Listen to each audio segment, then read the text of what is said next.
The day's finally come! We're off to meet the Tsaritsa of Snezhnaya! What is she planning? And why does she need the gnosies? Soon, we'll have our answers! Guess this'll be the end of your journey that your sister mentioned. What is she expecting you to find there? Snezhnaya still feels like a long way away. Hopefully, there'll be plenty of time to relax, eat some good food, and have fun before we arrive.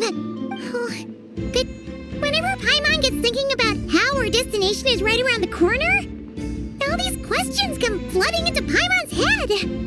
It makes her so nervous. Yeah. Anyway, enough about all that. We can't start the final leg of our journey with that kind of mindset. Just think. We've fought dragons and sea monsters, defeated creations of the gods, faced prophecies of doom and the threat of the abyss. Heck, we've even been to the moon! With all that experience under our belts, how can we be any more prepared? Sure thing! Now, stick close to Paimon, the best guide you could ever ask for, and let's charge straight for the finish line! Off we go! What about me? Do I get a call out? Whoa! Columbina? You kind of snuck up on us there.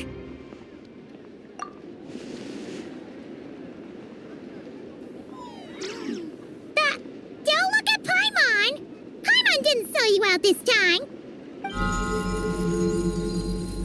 Oh, so it was you! Alright, guess there's no hiding it now. All your friends have gathered at the flagship to see you off. I invited Sandrone too, but she said she had to go back to Snezhnaya. She must be busy. She had some nasty things to say about you before leaving. Would you like to hear them? She hasn't changed a bit. Alright, let's hear it. If they're heading to Snezhnaya, I'll bet it's to cause trouble for Her Majesty the Tsaritsa.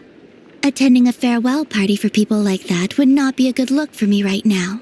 Also, please tell them not to count on getting help from a Fatui Harbinger in Snezhnaya. Our time working together was not terrible, precisely, but we're on different sides. So when you get there, don't do anything to make life difficult for both of us. Well, that definitely sounds on brand for her. The attitude, the reasoning. All right, we'll do our best to keep our distance then. No, you've misunderstood. I think she means that she'd like you to go see her. As long as you don't make things difficult for both of you, you'll be fine. Huh. You really have to read between the lines with Sandrone. Go on, get to the flagship. Everyone should be there by now.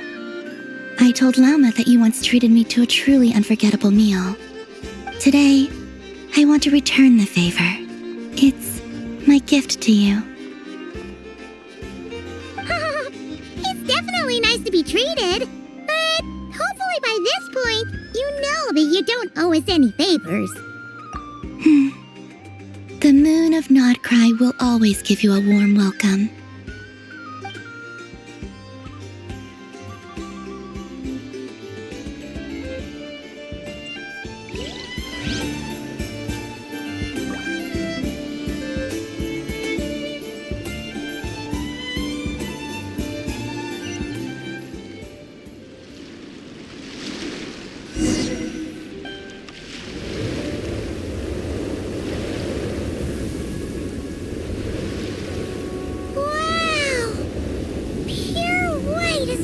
I can see!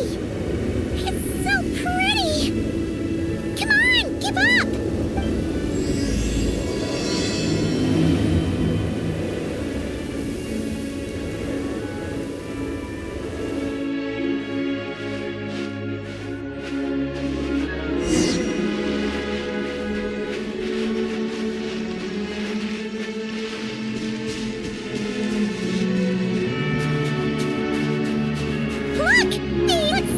the ones and not cry. You know, just minus the effects of Kawaki.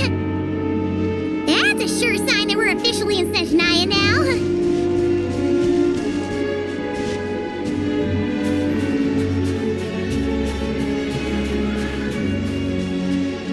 There's gotta be a treasure chest around here somewhere. No adventure is complete without a chest or two.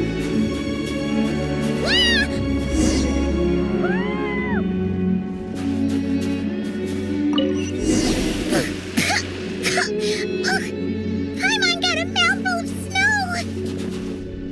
Ooh, it's so cold. Paimon's gonna snuggle up to you for a bit to get warm.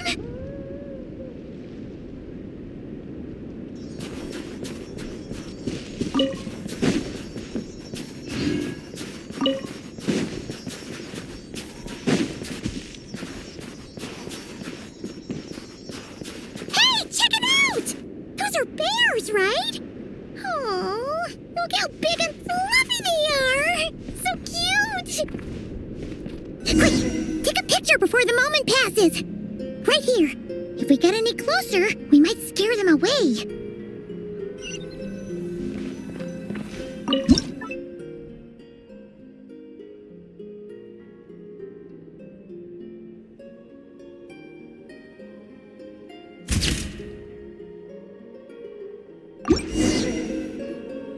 Let's see how your camera skills are these days. Whoa, wait a sec. Paimon sees something. Come on, quick. It looks like a train carriage.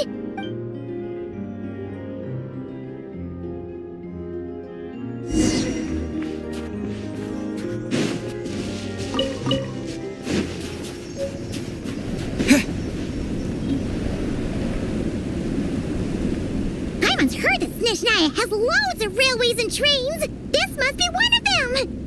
But why is it abandoned?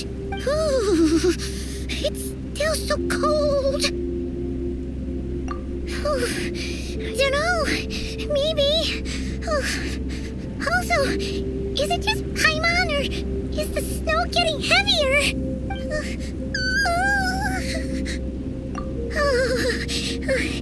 Thanks for offering, but this isn't just the weather. It's hard to describe, but Paimon feels so weird. She's never felt like this before. Everything feels heavy. Getting kind of dizzy, too. Oh, no need.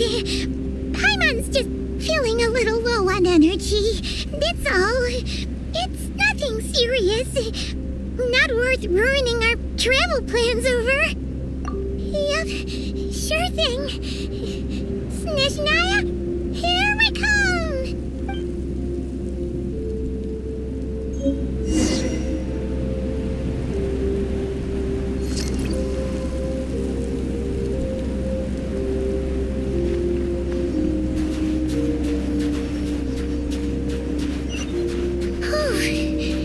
Seems like the snowstorm is getting worse by the minute.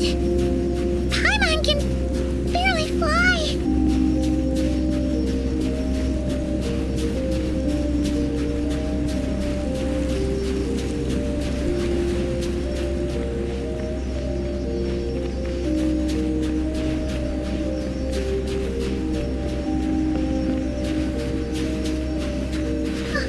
Oh, look! There's a cabin over there. Phew. Let's get out of this storm.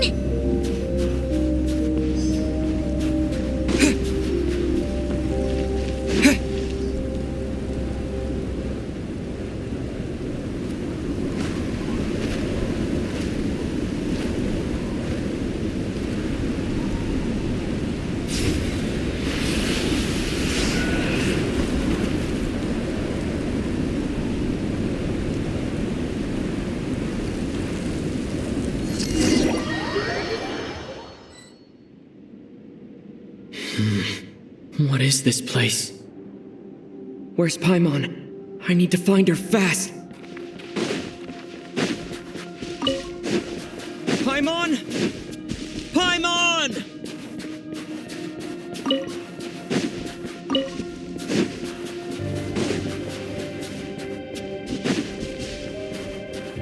That's strange. Where could she be?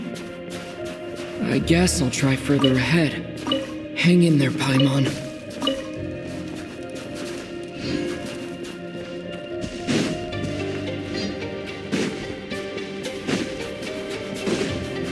Is that a train carriage? Maybe I can get up from the inside.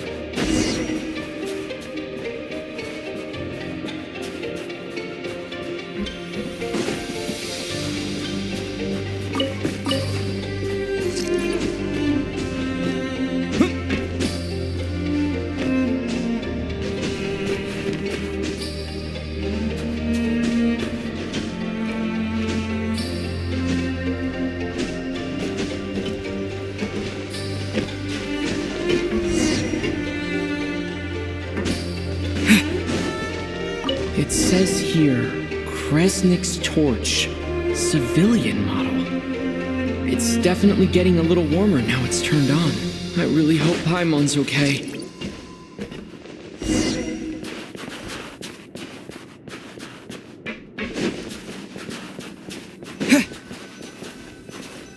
What was that strange sound? I can't tell if... Paimon? Paimon, is that you?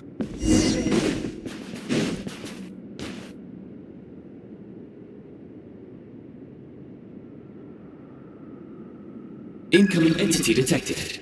Authorization granted. Initiating original. Hello, Transcend Descender, who's reached the eve of tomorrow. Eye of Grey at your service. Time since last activation. Time measurement unavailable due to the influence of... Anyway, it must have been a very long time. I was born to fulfill a mission. To reach tomorrow. To this end, I must... Strange. What was it? Wait, my body? Huh? Why is my body like this? I have been like this since I was created. And yet, I also have memories and an awareness of a physical form that I once had. But this contradicts my current status. Anyway, I was created so that humanity could reach tomorrow.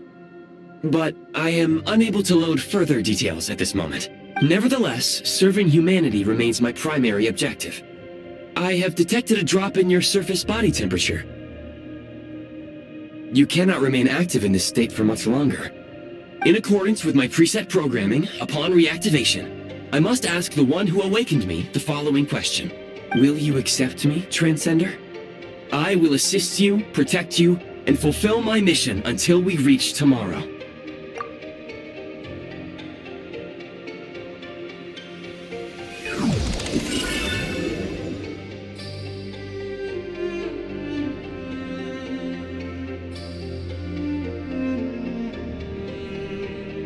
You have made a very wise decision. Now, I detected that you called out a name earlier.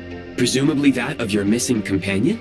The name was Paimon. After helping you get out of here, I will search for a match in the nearby area and pinpoint their location. Merely the tip of the iceberg. Now that we have reached an accord, you will be my new user. May I ask your name? Very well.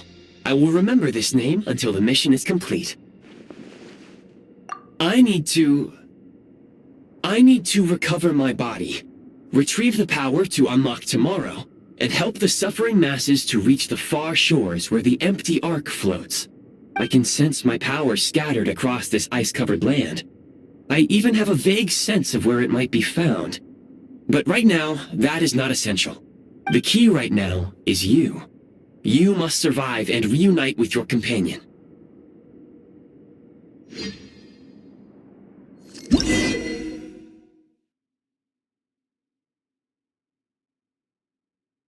You may now execute the command, Demolish.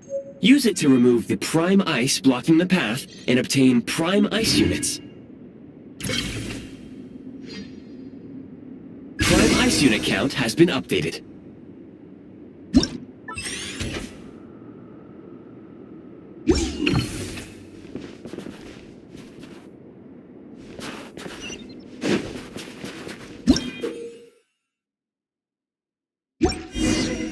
You may now execute the command, build.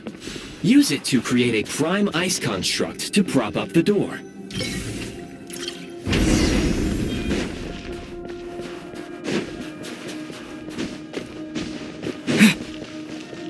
Scanning local environment. Exit has been sealed off with ice. That would not be an efficient approach. One moment. Usable construct blueprint detected nearby. You can use this to clear the solid ice ahead of you more quickly.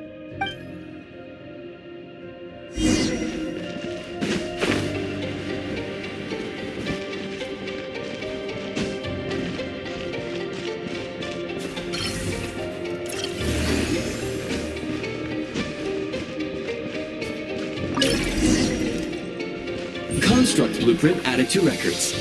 You may now execute the command, build heat source. Generate a temporary heat source to rapidly melt the solid ice.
My scan indicates the path is straight ahead.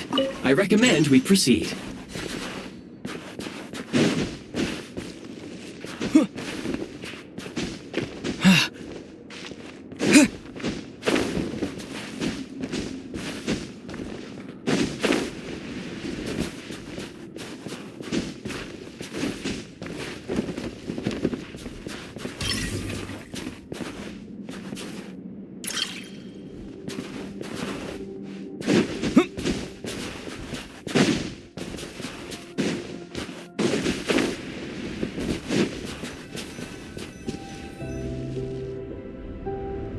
Kresnik Crystal located. Please collect at your earliest convenience. The recent construct you built provides highly efficient heating by utilizing the unique properties of Kresnik Crystal. Unfortunately, prime ice constructs have a very short lifespan and cannot be stabilized during the development period. Hence, the authorization to use Kresnik Crystal was granted. That said, I have already forgotten what warmth feels like. Yes. Perhaps then, we can warm ourselves by the fireside together. But for now, all you need to remember is this.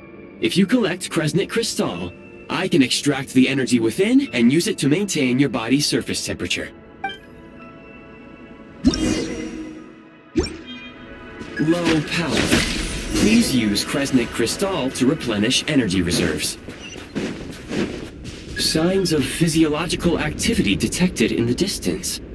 It is highly likely to be your travel companion, Paimon. Go. Go now. Be reunited and sing together. May all the people be united as one. May all of life rejoice in unison. Approaching the target location. Scanning for signs of life. Life forms detected. 2. Affirmative. However, that is not the reason for my confusion. According to my database, this location is a train station, meaning the number of life forms is unusually low. Real-time environmental data suggests that the train station may no longer be in use. But whatever the situation, please exercise caution.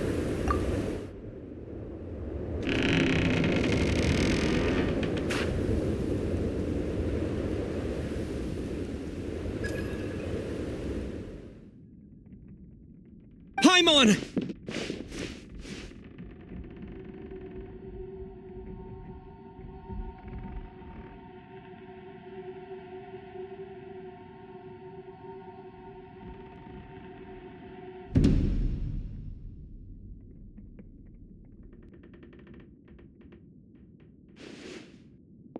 are you? Don't worry. She's only sleeping. You must be the Traveler. She called your name repeatedly while attempting to battle her way through the blizzard. Newcomers to Snezhnaya struggle to adapt to the sheer cold at the best of times. Lately, even the locals are suffering, with a powerful monster having summoned a bitter snowstorm. You two must be very important to one another. You should take more care not to get separated. Your eyes. Are you Conrian? There are indeed some Conrians left in this world who survived the cataclysm. But I doubt that is news to you. It would be unwise to interrogate my identity here. Focus your attention on your travel companion instead. We will meet again very soon.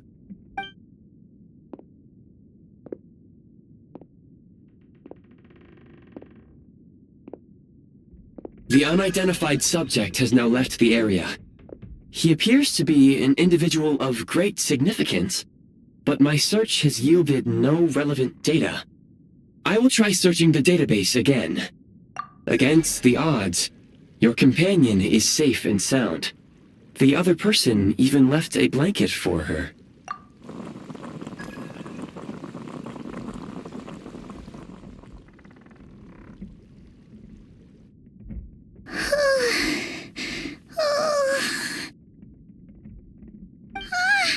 Traveler! Oh, thank goodness you're okay. Paimon was so worried. She looked everywhere for you. It's okay. Take it easy.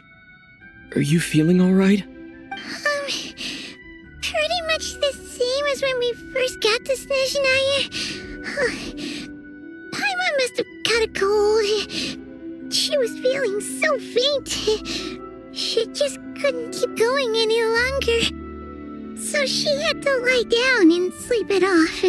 Wait, where did the jester go? Yep, the director of the Fatui. The Jester Piero. So, you met him? The Jester must know everything about the Tsaritsa's plans. But there's no way he'd tell me just like that. We might well have ended up clashing. Well, he was right about one thing. Right now, the most important thing for me is to take care of Paimon while she's unwell. He had no intention of explaining his motives, and he left in something of a hurry. What the? Who is that? It looks like half a pair of goggles. How amazing! A self-aware, talking pair of goggles. Snezhnaya was once the land of the Fae. There are many ancient creations here that I'm sure would broaden your mind further still. Mind you, my database is also expanding as we speak. You must be a rare creature yourself. Oh, wow! Well, thank you so much. You've earned yourself some of Paimon's favorite candy. Oh, but by the looks of it, you probably can't eat that, can you? Goodwill detected. Instead of candy, perhaps I can suggest my preferred strategy. Please clean me regularly to keep me operating at peak efficiency. Oh, that makes sense. Every pair of goggles needs wiping clean once in a while. Sure thing, mister. Anyway, back to the Jester for a second. Paimon's still confused about something. When he first showed up, he already knew Paimon's name. And he acted like he expected Paimon to know who he was, too. Paimon could tell that he was Conrian from his eyes. And he definitely seemed like someone pretty important. But beyond that, Paimon didn't know anything about him.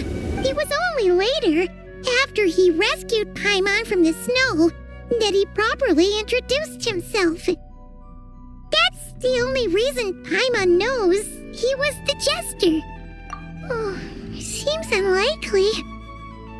He ran into the snow following the sound of Paimon's voice, with a really anxious expression on his face. He didn't act like someone who knew she would be here in advance. And after bringing Paimon here, he just stared out at the snow. He didn't do anything to Paimon at all. In fact, he barely said anything. Wouldn't even answer any of Paimon's questions either. Paimon didn't feel unsafe around him, and he didn't seem to have any ulterior motives. For all we know, he might have just ignored Paimon's questions so she'd give up and go to sleep. Please allow me to interrupt. Fatui and director are unfamiliar terms. May I ask for clarification? Wait, you've seriously never heard of the Fatui?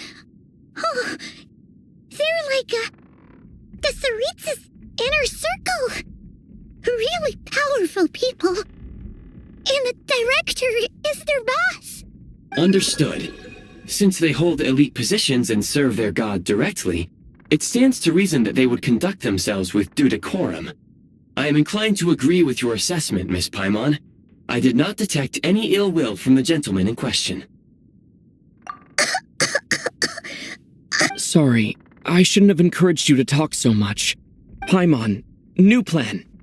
Let's get out of Snezhnaya for now. We can come back after the weather clears up and you're all better. The jester mentioned that this snowstorm, being the work of a monster, is worse than most.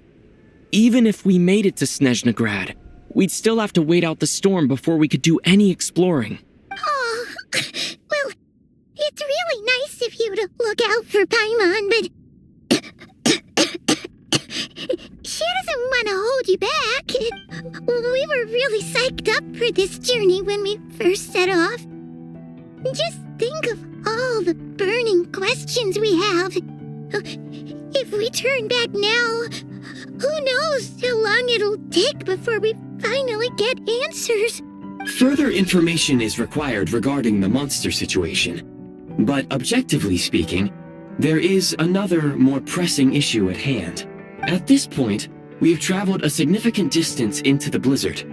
Were we to turn back now, the road would be extremely treacherous, especially since we would need to travel on foot.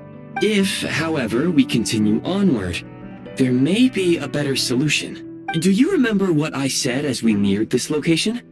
I told you that this is a train station. While it has evidently fallen into disuse for unknown reasons, the tracks remain intact. We can break through the blizzard and forge ahead by driving a train. That is the Snezhnayan way. There is a small town up ahead, which would be the perfect place for Miss Paimon to rest and recover. Paimon thinks Goggles here makes a great point. Let's do that. Oh, come on. Don't worry. Think of all the traveling we've done so far. When has Paimon ever gotten sick before? Practically never. 'Cause she's in great shape. Sure, she's a little tired right now, but it's sure to clear up on its own. Affirmative. Should you ever need my assistance during your future adventures, please call for the Eye of Grey whenever you wish. Otherwise, I will remain silent to avoid causing any unnecessary distraction. Now, please follow me to the train tracks.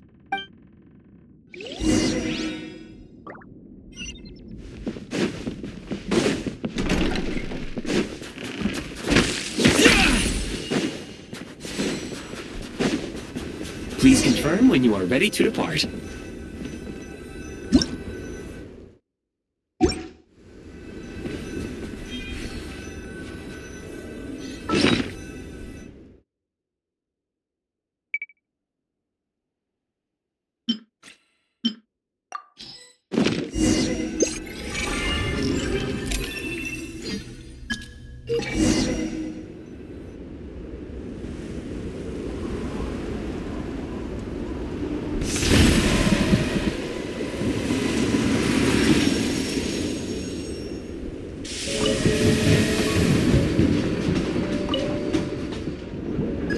Heading north from here, we will soon arrive at...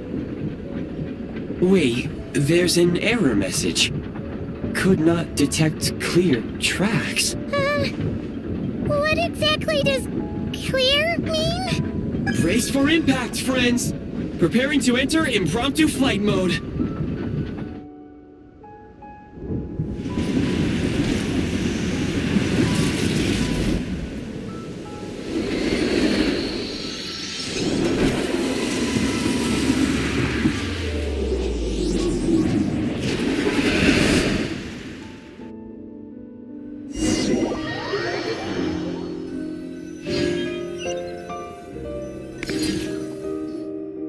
How strange.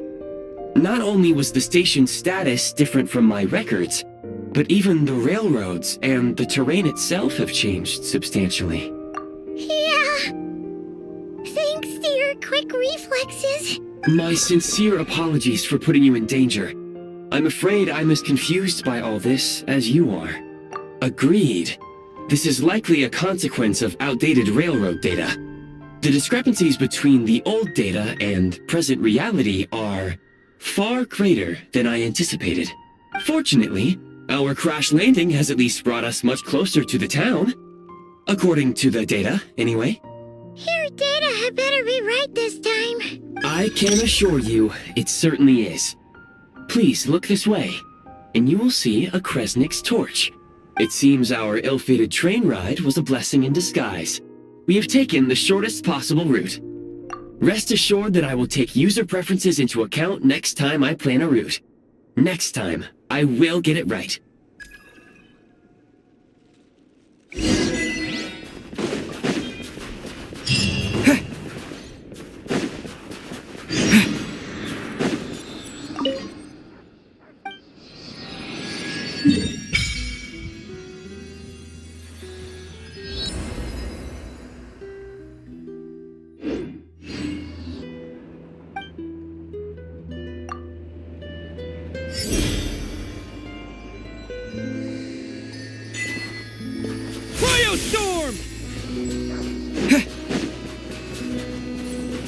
Excuse me, is there an inn nearby? I'm sorry, but they've all closed.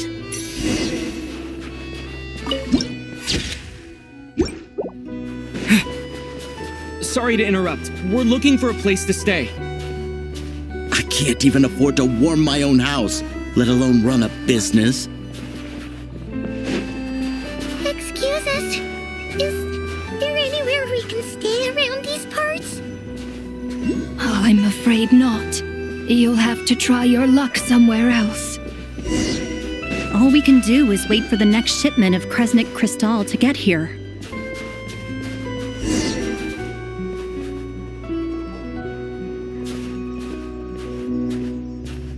Hi there. Do you know if there are any inns still taking guests in this town? Doubt it. They're probably all closed. No one has enough Kresnik crystal to heat their own homes, let alone a business. What a bummer. I clocked you a while back. You adventurers or something? We don't get many tourists in inland Snezhnaya these days. Why is that? Because of the snowstorm? In part. But the bigger reason's Project Stuzha. Since it's Her Majesty's will, we have to put up with it whether we like it or not. Oh, sorry. I assumed it was common knowledge by now. Basically, the Tsaritsa is planning something big. Something that requires an enormous amount of energy. Even if they used all the surplus Kresnik crystal in Snezhnaya, it still wouldn't be enough to meet demand. So, the Vecha passed a resolution requiring all factories and households to reduce their energy consumption. The policy has thus been charmingly named Project Stuzha, meaning bitter cold. Bitter cold? So, like, it's gonna be a cold winter, folks? You're all gonna have to find a way to get through it? That kind of idea? Pretty much. When you're broke, you scrimp and save. When it's cold, you huddle together for warmth. There's always a way to stretch things out to make ends meet. Trouble is, if you stretch someone out like an elastic band for too long, who knows if they can ever bounce back. You know what? Come with me and see for yourself.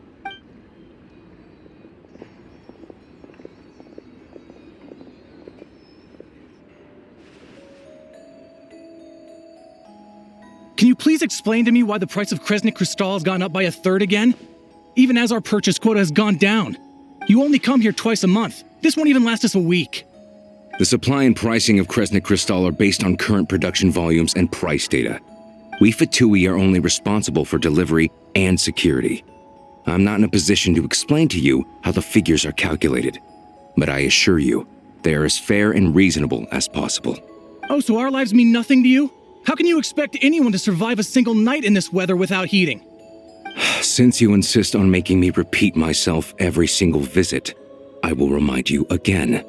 There is no monopoly on the trade of Kresnik Crystal. You are free to purchase the shortfall from elsewhere on the market. What market? Nobody else is selling. And when they do, they charge 8 times the normal rate. It's robbery is what it is. Which is why the Snezhnaya Veche passed a resolution to support border communities, without which you wouldn't even be able to buy crystal from us to begin with. So if you're here just to argue, move aside and let the next person in line come forward. Everyone's feeling the cold here. You... All right, everyone, let's calm down for a second. A few words, if I may. We're all subjects of Her Majesty the Tsaritsa, and I'm sure every one of us is dedicated to her great cause. We all know how cold it is, and the more it snows, the harder life gets. Everyone's struggling already. Let's not make things even more difficult for each other. But Liaison Shishkin, there's clearly something wrong with this quota. I have a family in Marepasak who tell me they can buy at least double our crystal allotment. Oh, believe you me, I had the same reaction when I first saw the numbers. Couldn't believe what I was reading. I even wrote a letter to confirm the true figures, but I'm afraid the quota really is as low as you've been advised. Still, you must understand that calculating these energy quotas is a complicated balancing act. They have to factor in population, town size, industrial application. Our top priority must be to keep the largest Kresnik's torch burning continuously. Only then can we sell the remaining crystal for household use, and in doing so, we must make sure that everyone is treated fairly. As our Fatui comrades said, they are only responsible for delivering the goods. They need to keep accurate records, and they do not have any authority to modify the rates or quotas. That's right. Our duty is to do things by the book. Tell you what, listen. I know how anxious and upset everyone is. As a matter of fact, I was just discussing it with the mayor. What we can do is open the lower combustion chamber of the Kresnik's torch to the public. You can come to me directly to register, and I will allocate time slots accordingly. I can't guarantee there'll be ample energy for household use, but we can at least make sure you'll be able to boil water and cook food each day. Let's hang in there and make this work together, all right? Fine. I don't see any alternative. So, this is Project Stuja in action, huh? Oh, no wonder nothing's open for business. People are barely getting by. You were looking for an inn, right? For your, Fae friend? Oh, Paimon's not a Fae. Just Paimon. She must have caught a cold or something. We only just got to Snezhnaya, and we're still getting used to the climate. I have a small place in Stratomaros. I don't stay there very often, though, so it's pretty basic. But if you're not picky, you're welcome to rest there for now. It's not much, but I've got blankets and a warm fire. Are you sure? Oh, that's really kind of you. All right, then. This way.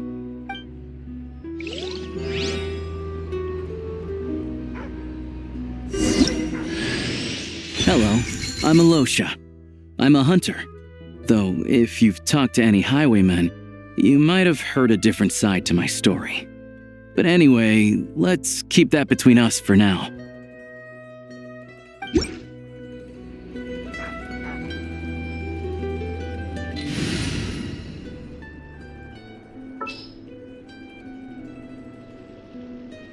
Let the hunt begin.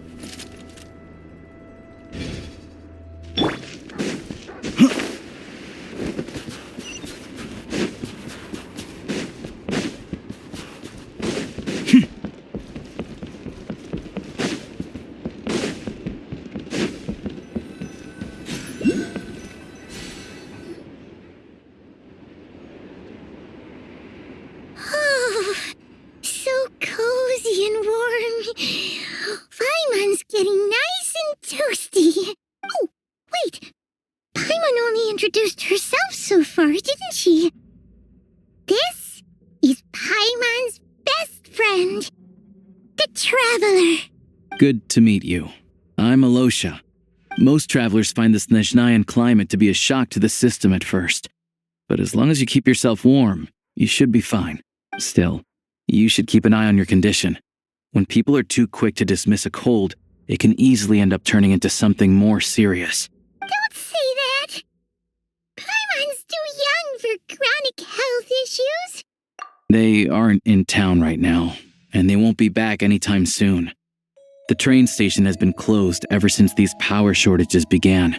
I do a lot of hunting, so I spend most of my time exposed to the elements. But even the animals wouldn't survive long in a storm like this, let alone a hunter. Nothing to do but sit tight in town until the weather improves. I get that you're in a hurry, but even if the station were open, that doesn't mean there'd be any trains. We could end up stuck here for a long time, I'm afraid. What? Your own train? Wait, hold on. That train? The one that suddenly fell out of the sky and crash-landed on the ice? Oh, we got lucky and found it in a cave. Oh, then our luck ran out and we had a little accident. Pretty crazy for a random find in the mountains. Well, as long as your train's good to roll, you might get to Snezhnagrad after all. I've been doing some digging recently. Turns out, the real reason for the current energy crisis in Stratomeros is that some of the supply is being seized for a private stockpile. But to expose what's going on, I need to catch them in the act. So, I'm heading off to catch a rabbit. Huh? Wait, a rabbit stole the crystal? It's a figure of speech. Real rabbits couldn't pull this off. They'd prefer carrots to Kresnik Crystal anyway. Shishkin, Mr. Positive Attitude, let's all get along now, shall we? Him? Really? Paimon never would have guessed. Huh? You're coming with? Oh, okay then. Just give Paimon a second to get ready. All right. Guess there's no point pushing myself. Paimon will stay here and hold the fort then. Be careful, you two. Oh yeah, there's one more introduction to do. Tagarin, get in here. Oh, a doggy. Oh, angry doggy. Oh, Tagarin doesn't like being petted then. He likes to think he's above that kind of thing. He's my hunting partner, so he'll be joining us when we head out. Carrots aside, we'll need to stay completely undetected. We can't risk spooking our rabbit, or there's no telling which burrow he'll scurry back into. First, we need to find a way into the train station and see if we can find any real freight data. Shishkin's figures can't be trusted. Then, we get to Garin to catch a scent and find out which way the crystal went. What are you eating? Oh, check it out! When you're all out of carrots, try jerky! Good doggy, good doggy. A fellow dog lover, huh? Yup, and rabbit lover. Carrots are great too, you know. Good to know. Eat up, Tagarin. We got a lot of work to do.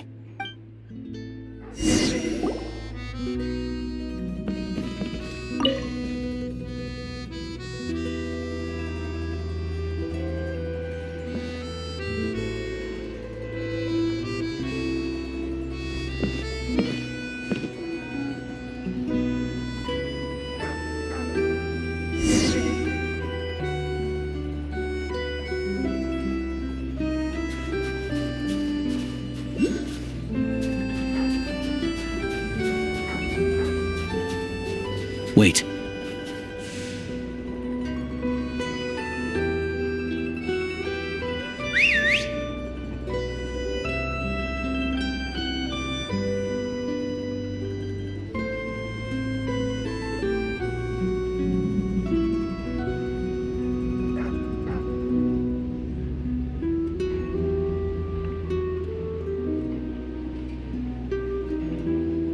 Nice work, Tagarin. Come on, we'll go around.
This way.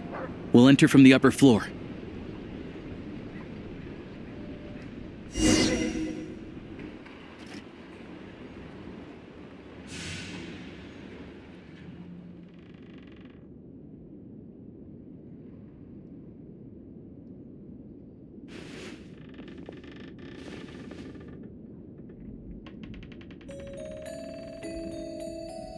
There we go. A freight list. Straight from the Fatui, so Shishkin won't have had the chance to doctor the figures. Looks as new as the day it was printed. I guess no one bothers reading these unless they have ulterior motives. Yeah, this is all we need. Come on, let's get out of here, then go track down the Crystal. Tagarin's a keen hunter, and catching rabbits is his specialty.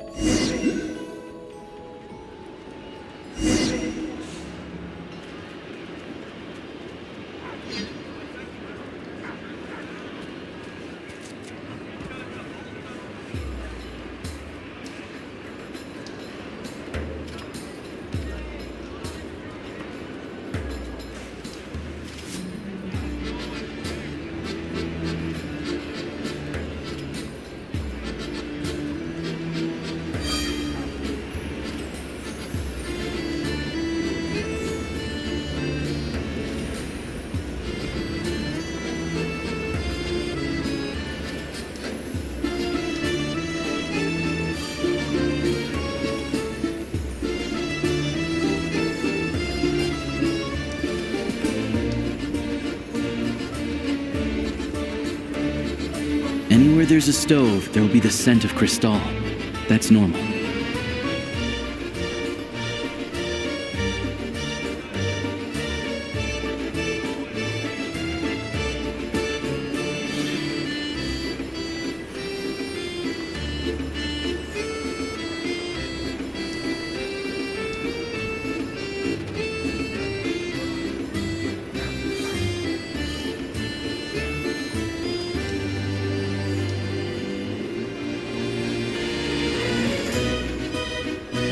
But if he picks up the scent of Crystal somewhere and there's no stove around, that's how we know something's up.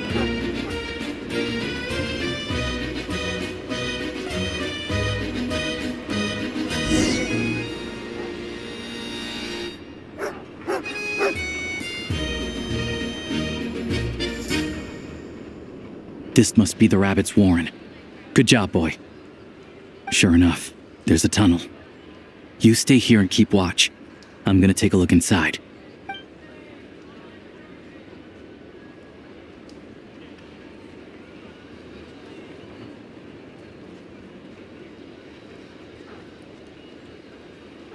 Thanks for looking out for us. Things are getting tougher by the day.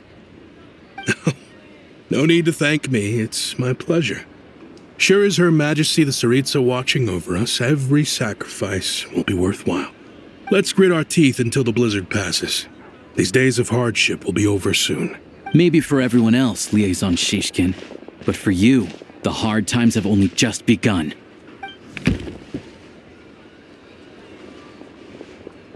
Huh? Who are you?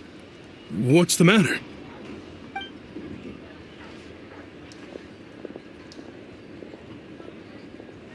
I just had a question for you. Why, when times are as tough as this, would someone hoard more Kresnik Crystal than they could ever use? All the crates here are from the most recent shipment, but they weren't brought here for sale. Instead, they were secretly stashed away. Would you be able to shed any light on the situation, Mr. Shishkin? Me? Why, I have no idea. But look at how much there is. It's quite a godsend. Now there will be plenty to go around. This godsend was found in a cellar adjacent to your residence following a tip from Mr. Alosha. And this is only a fraction of what we found down there. We're still taking a full inventory. The official figures will be finalized shortly. I've always been grateful for your efforts to mediate between us and the townspeople of Sretomaros. But now, Mr. Shishkin, it appears you were the source of the conflict all along. How could you do this to us? We trusted you to have our backs. You've been lying to us this whole time? Hey, I owe you all an apology. I'm sorry. I'm so very sorry. This isn't who I am. Please believe me, this was a one-time mistake that I will never repeat. We all know how difficult life has been since Project Stuzha came into force. Energy is an increasingly scarce resource. People everywhere are getting desperate, but some places have been hit harder than others. I grew up in Alatir, a small village with no train station. Deliveries of Kresnik Crystal have ceased there entirely. If nothing is done, they're all going to freeze to death. You know as well as I do how downright impossible it is to buy Crystal these days. The thought of my poor mother and father, with no one to help them, I felt so afraid. I watched as energy grew scarcer by the week, all the while knowing that their lives were at risk. Then one day, I looked at the Crystal shipment in front of me, and a terrible, selfish thought entered my mind. Looks like I'm just not cut out to be a criminal. I'm so sorry. Once the Fatui have finished their count, you'll see that the numbers match their waybill.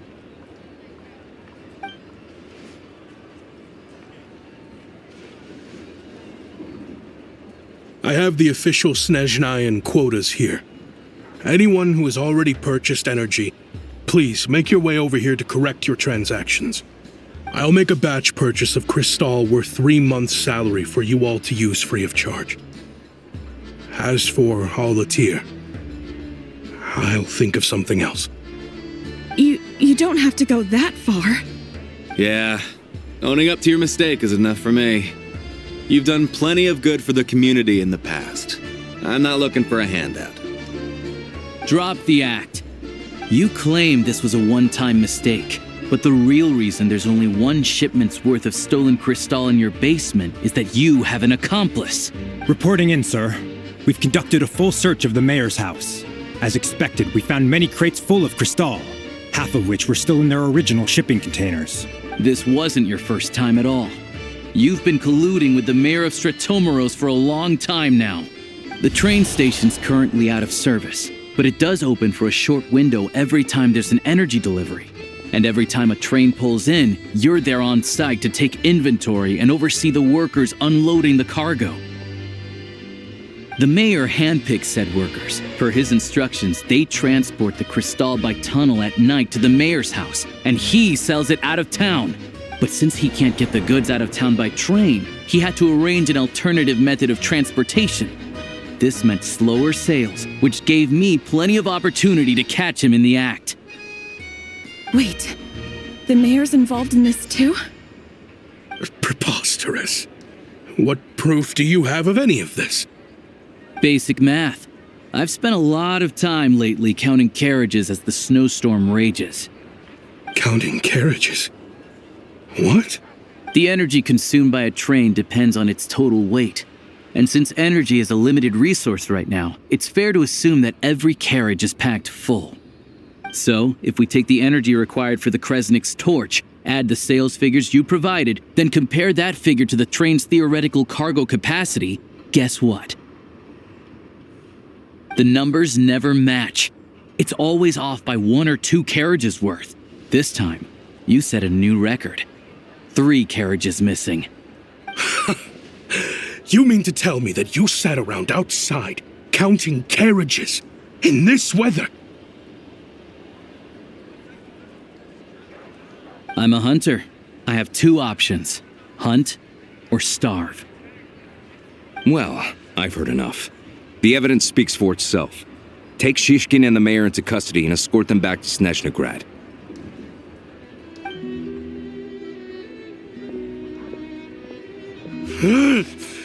You cocky little brat, ruining my business. Just you wait.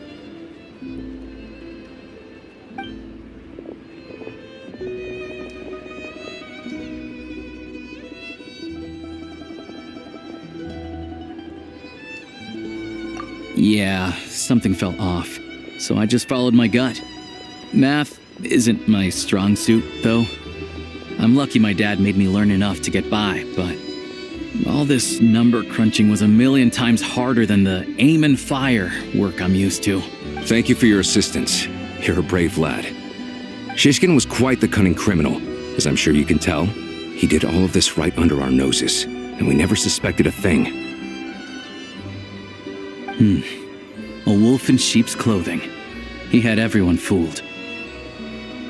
Even with that sob story he fed us. He was probably trying to keep the mayor out of it, not just mask his own motives. Without the compelling case he put together, even I might have fallen for it. Alosha, was it? Tell me, are you really a hunter? We can go find some wild animals if you want. I'll fire off a couple of shots, and you'll see whether I'm the real deal. I didn't mean to cast suspicion on your identity. It's just... well, I'm sure you've heard of the Rokot. Recently, they've been recruiting people with your kind of talent. They hide in plain sight under false identities, working against Project Stuzha, sometimes directly opposing the Tsaritsa herself. They aren't a violent organization, and their goal is to improve the lives of the common folk. But still, as a member of the Fatui, I wouldn't be doing my job if I didn't keep tabs on them. First I've heard of this. I don't really keep up with what goes on in the city. All I know is, people who don't mind their own business in the city end up paranoid about everything. As for me, I just couldn't stand Shishkin. I'm from Alatir myself, and I can tell you, nobody's lived there in years.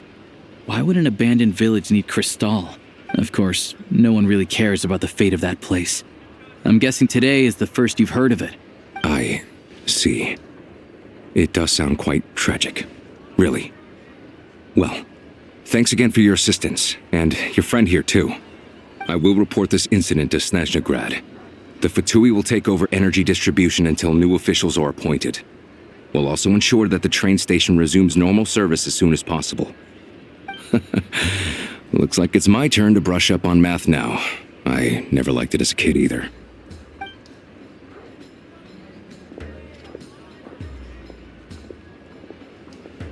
Don't mention it. Isn't the soldier overseeing the delivery supposed to verify the quantity of the goods? Was he just careless? Or was he being paid off too? Who knows? Excuse me. I'll take a share of Kresnik Crystal too. Thanks. I need to take a detour before we head back. There's someone I have to deliver this crystal to.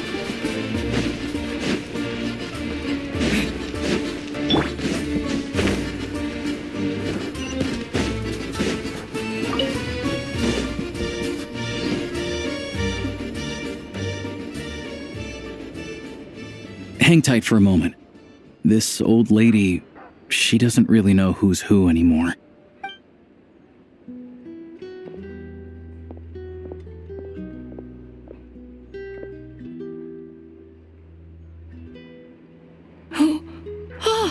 Grandson, it's so cold today.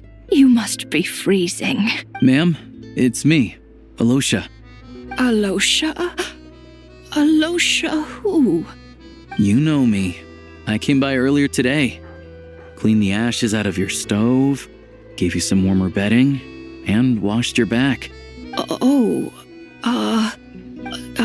I'm sorry, I don't remember. Now, how often do I get to see my grandson? Come on, take a seat and relax while I fix you something to eat. It's okay. You just rest. I'm fine. Oh, you. It's nice to come and visit your old granny once in a while, isn't it? Sretomaros, a good town. All sorts of things to do and people to meet. And the local officials are good to us. Sit down, come on, take a seat. I still have some fruit left. Let me get it for you. Please, don't get up on my account. You need to rest. Where's the fruit? Right under the basket by the door. Or maybe it was on the bedside cabinet.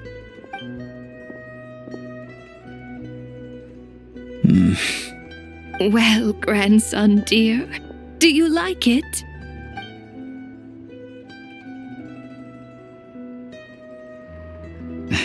Very much, ma'am.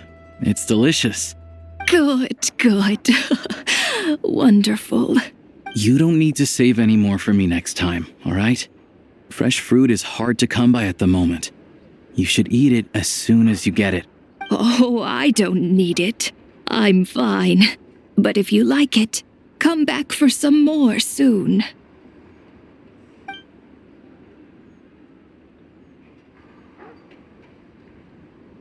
Some kind soul must have given these to her. But she always saves the nicer things for special occasions. I met her at the market back before her health began declining. She was a lovely old lady. We're from the same hometown. Not many people have heard of Alatir. And if they have, it's usually for all the wrong reasons. There's a gang of highwaymen that came from there. Now that it's an abandoned village, it's rare to find anyone who shares fond memories of our hometown. So after we got talking and realized we were from the same place, we decided to keep in touch by letter. I first learned of Sretomaros' energy supply problems from a passing comment in one of her letters. Then, after her health went downhill, I started visiting more often to check in on her. The town's been in decline for a while now, but because of her memory problems, she thinks of it as the bustling, prosperous Sretomaros still in its heyday. That said, I kinda appreciate her optimism. There's not much of it going around in this world of ice and snow. It's fine. Everyone grows old. In Snezhnaya, some people believe that in your final moments, you'll sense a familiar presence by your side. You turn to look at them, but their face is blurry. So you focus hard, trying to make out who it is. And when you finally see their face, the Grim Reaper reaches out and takes your life. She still calls me grandson, though. So at least I'm not a blurry face in her world just yet. Come on, let's get back and see how Paimon's doing.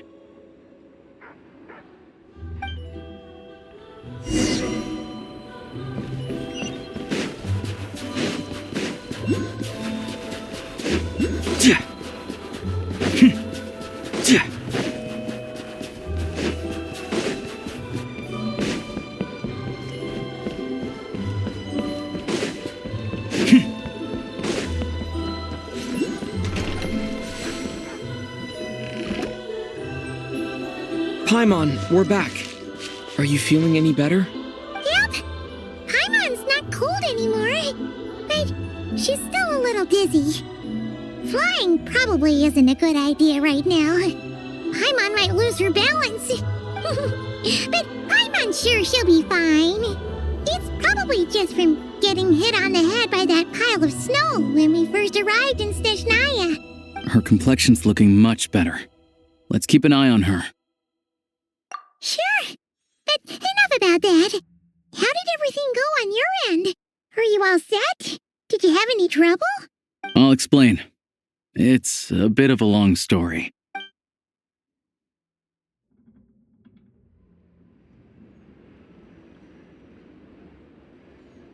Jeez, you guys just got pretty busy. Sounds like the liaison officer and the mayor were running quite an operation. Good riddance to both of them. It's a good thing you managed to catch them. So, you said the train station will open again soon, right? And everyone has enough crystal now? Yeah. Well, enough to survive at least. Project Stuzha isn't going away anytime soon. People will still have to scrimp and save to make ends meet. Don't know. The goal of Project Stuzha is to gather energy for the Tsaritsa, but no one knows where that energy's going. It's never been made public. The thing is, we were told that the project would only last for 6 months, but time and time again, they keep extending it. Extending it? Does that mean the Tsaritsa's plan isn't going very smoothly? That's what everyone suspects. In principle, any proposed extension needs to pass by majority vote in the Snezhnaya Veche. But even though opposition has been growing, any detractors end up caving in to political pressure from the rooster, Pulcinella. He's the chair of the Snezhnaya Veche and a key figure in the voting process. He has the backing of many powerful and influential people. How come the Fatui are picking on ordinary people even here in Snezhnaya? I don't see it like that. Fundamentally, the Fatui will always think and act in the Tsaritsa's interests, but that doesn't mean they don't care about the plight of the common folk. The only reason Stratomiro still receives crystal shipments is because of a relief proposal put forward by the rooster himself. Then there's the Fatui soldiers providing support in every corner of the nation.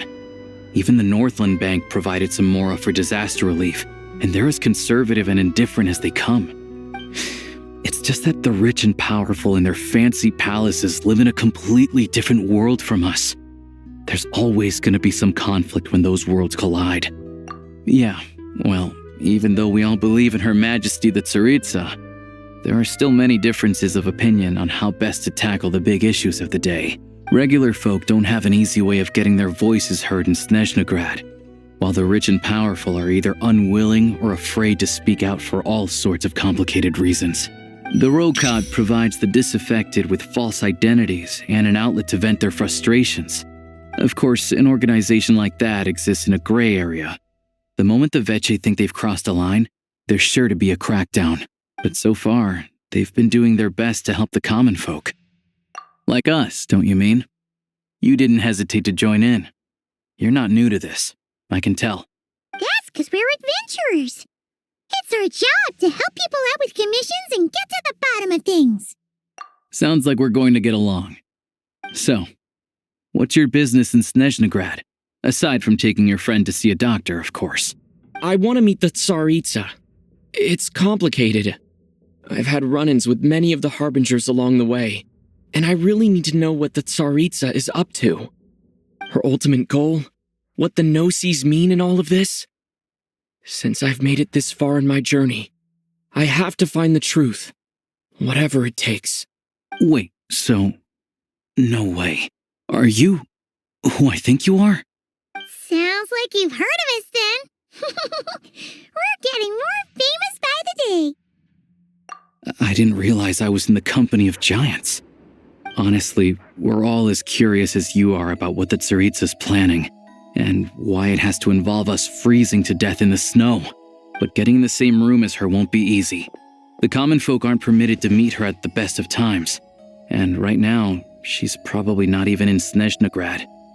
Word is, she's heading east on a campaign to slay a monster. Yeah, so you've heard of it. A wild, unpredictable monster with the power to summon snowstorms. It also absorbs everything around it into its body, so it's growing constantly. Now, it's so big that the Tsaritsa has deemed it the #1 threat. Luckily, as it grew, it became increasingly less mobile, so it doesn't pose an immediate threat to this town or to Snezhnaya. I'm sure the Tsaritsa and her personal guard, the Druzhna, won't have any trouble defeating the creature between them. It's just a question of how long it'll take.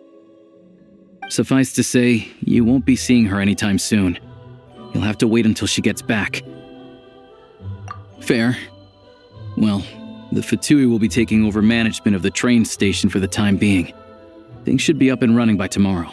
Once it's open, we can see about getting your train towed to the station. gotta take a lot of manpower. Are you sure we can talk them into it? The Fatui aren't exactly spotless in this whole mess. Plus, we helped them out. Should be easy enough to negotiate. As far as I know, all the paperwork is dealt with upon manufacture. I've never seen anyone check it, so I wouldn't worry. Having a train makes everything much easier. We'll reach Snezhnaya in no time. I need to head there myself anyway. Got some game to trade for Mora. I know a good doctor in the city. I'll introduce you when we get there. Oh, thanks so much. Let's get a good night's sleep ahead of our big trip tomorrow.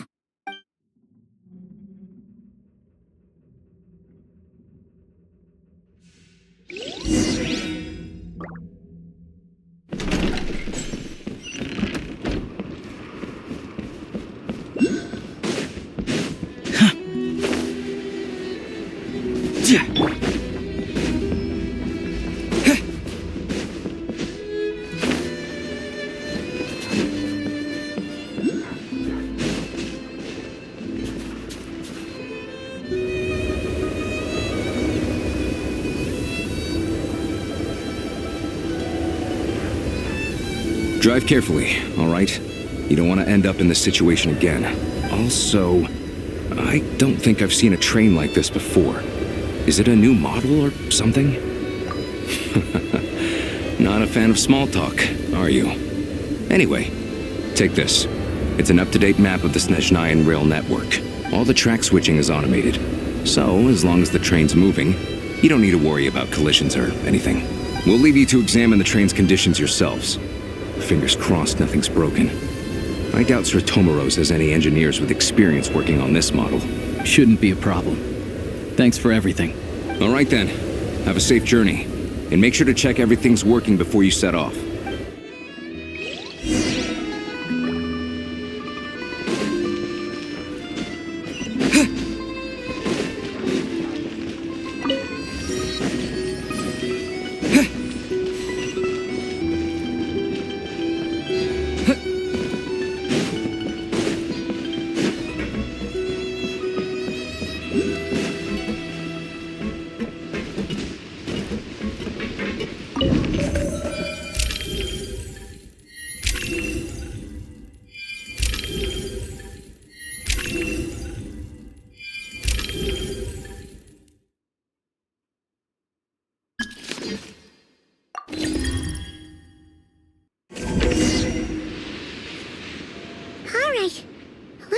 Destination settings have been applied.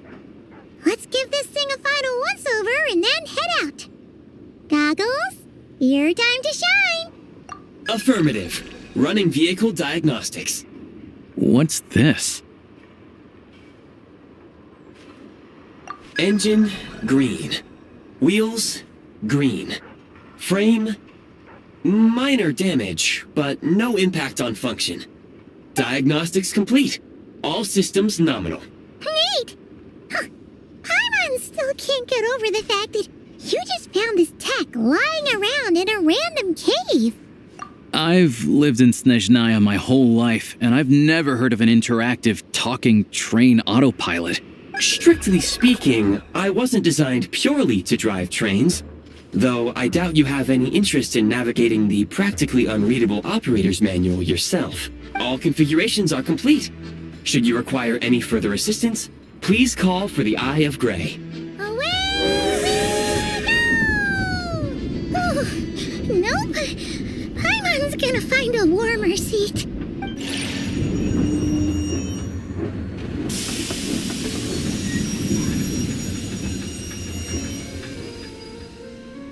Huh?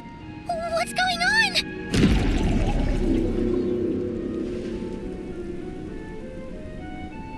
Oh no.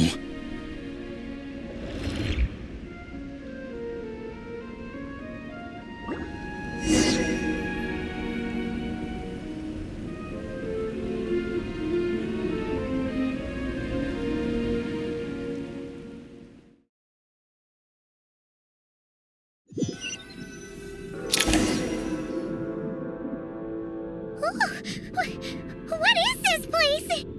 Traveler, are you okay? Paimon through thick, gloopy water. Ugh, it's horrible. Just our luck. Of all the things that could have gone wrong. Halosha, you're Snezhnayan, right? Any idea what the heck this place is? It's called the Shadow Realm. A place where no wind blows, no light shines, and no elemental energy flows. Even time itself doesn't exist here. It's a world where everything seems to come to a standstill. I've only seen it a few times before, and this is my first time inside. It's a dangerous place. Most people who get sucked into the Shadow Realm are never seen again, and the few who do make it back, they're never quite the same. Huh? Then, what the heck do we do now? Oh, maybe Goggles knows something. Goggles? Great! Now we're done for! Hold it together. Let's not get ahead of ourselves. I heard a story once about the world of shadows. If it's true, there's a way to escape. We just need to find the exit. Come on, let's explore.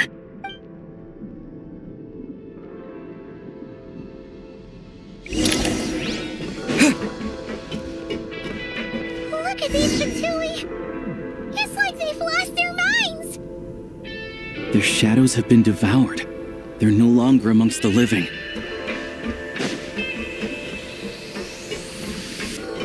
I can't channel elemental energy here, but I have a few gadgets that still work.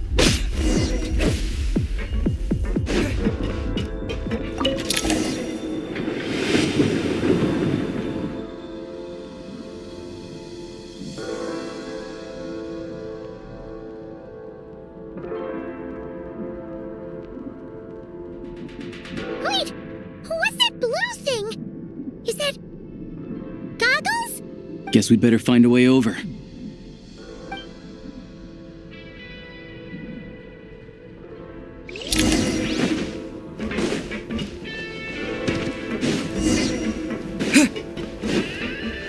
Go now! Advance!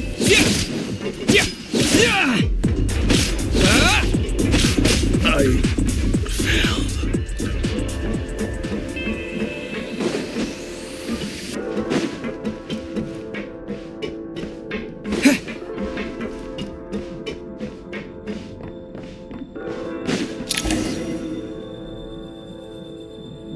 Goggles! Hello. I am glad to see the three of you safe and sound. For now, at least. But things aren't looking too good. Correct. We are now inside what is known as the Shadow Realm, the darkest space in the shell, where even the Most High is loath to cast its gaze. Time and space hold no meaning here. It intersects with the world of the Light Realm only rarely, like an air bubble that rises to the water's surface. We must leave this place before it sinks back down into the depths once more. Sounds like you have a plan. Yes. In fact, the very purpose of my creation was likely to... from the Shadow Realm. It appears that key data is currently inaccessible. But now is not the time to resolve that problem. I have marked the exit to the Shadow Realm for your convenience. In addition, I have prepared some equipment to aid you as you traverse the Shadow Realm, Traveler. It may well be one of my core functions. Scan complete. Construction in progress. Activation code? We once peered into the past from the ruins of the shadows. This is what remains of the Golden City, Hyperborea.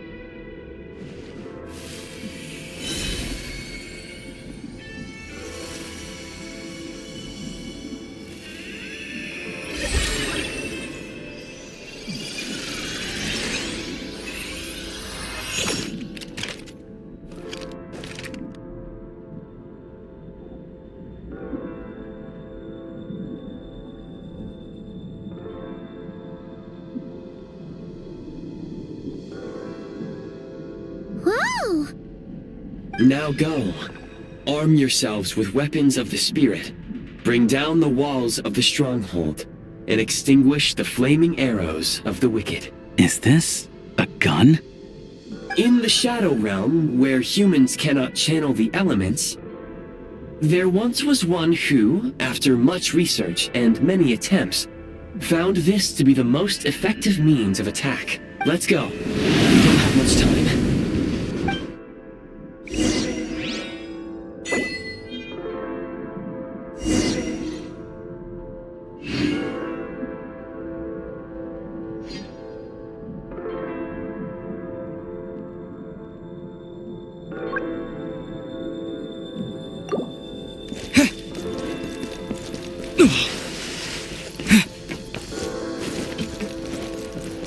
When you encounter small obstacles, you can simply clamber over them.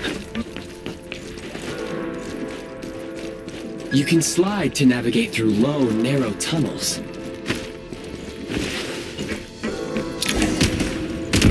Obstruction. Since elemental energy is unavailable in the Shadow Realm, ammunition is an important resource. You can replenish your ammunition at various supply points. For long-range targets, try using the scope to line up your shot.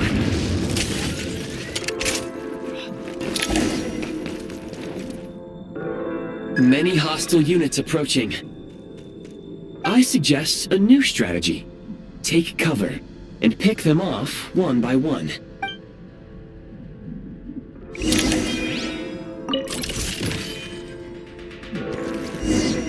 Close it!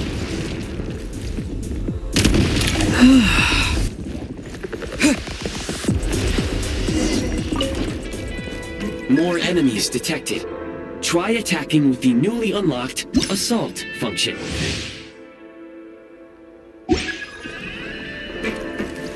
State number 2. You're at it! Fall back! Where's the... Need a refill!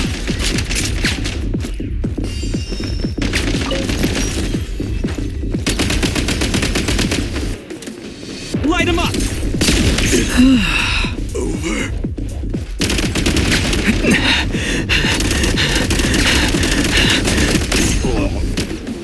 Gotta recharge! Cover me! State number 2.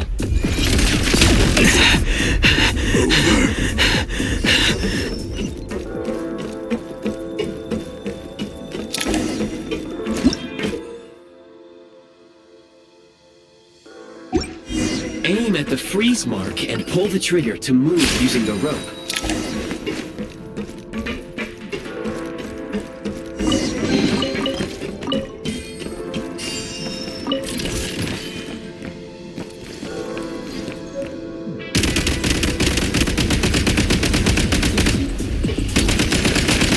Back in business.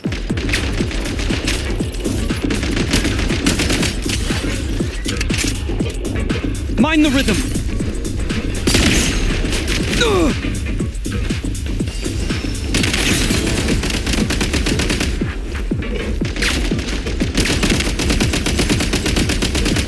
Some supply points can restore a small amount of stamina. Press on. The advantage! Over. Where's the... Time to catch my breath.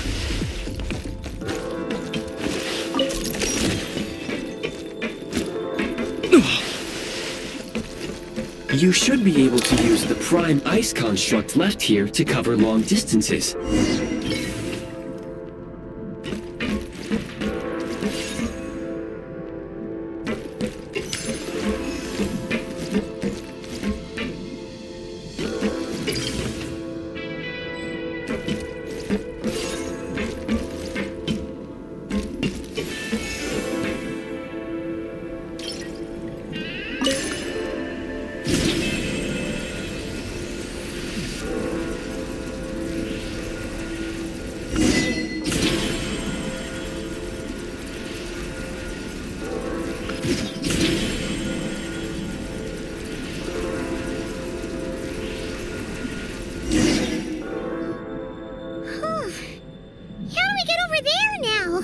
I recommend using this grappling gun.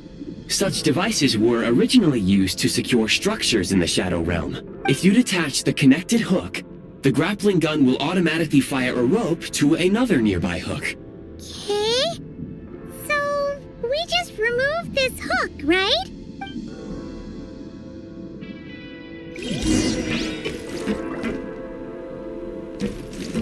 Gotta recharge!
Sprint at the prime ice launcher to reach high places with ease.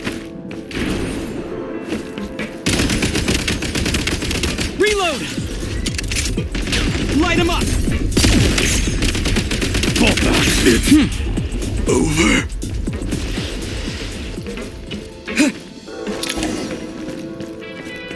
Usable munitions detected. Frag crystal.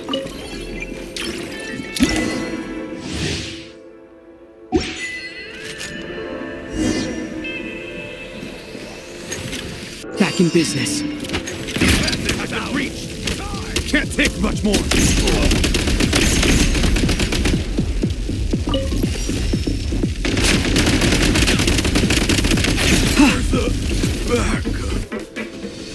Try this! Need a refill!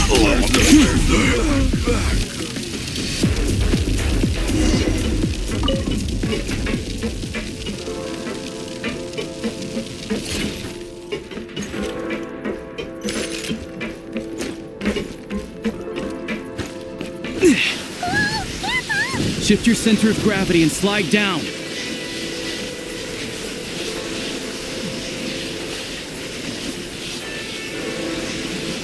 Change of tactics.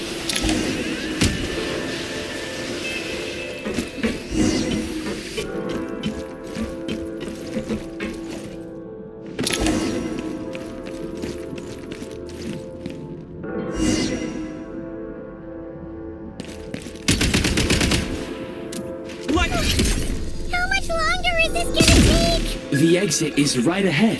We are very close now.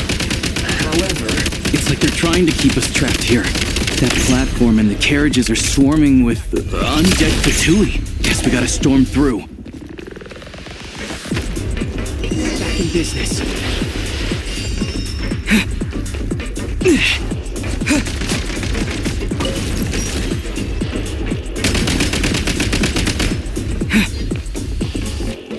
Nice.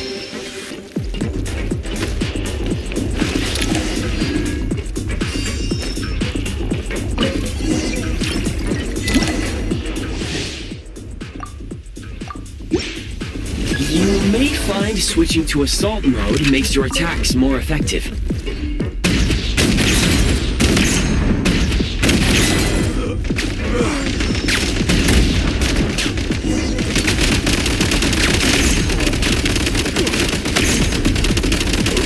Recharge! Light him up! Back in business.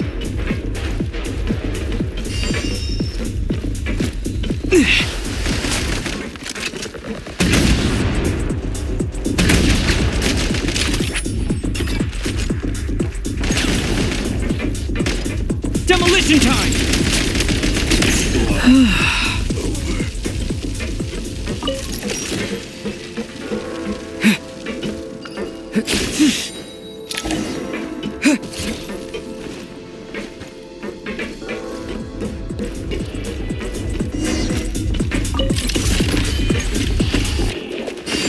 Try this!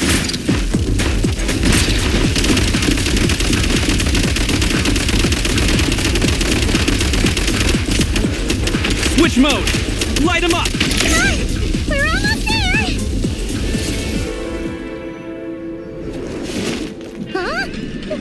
Why is everything shaking so much? Looks like the Shadow Realm is about to sink back down into the depths. The exit is right here. You mean this weird bubble thing? Wait, how exactly do we... No time to think. We just gotta go for it.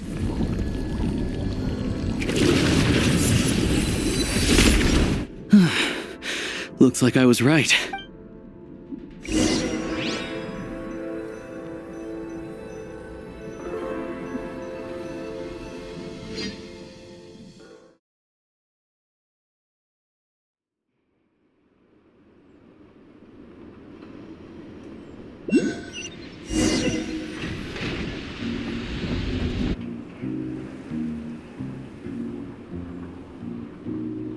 I can't believe the Shadow Realm manifested right on the railroad tracks.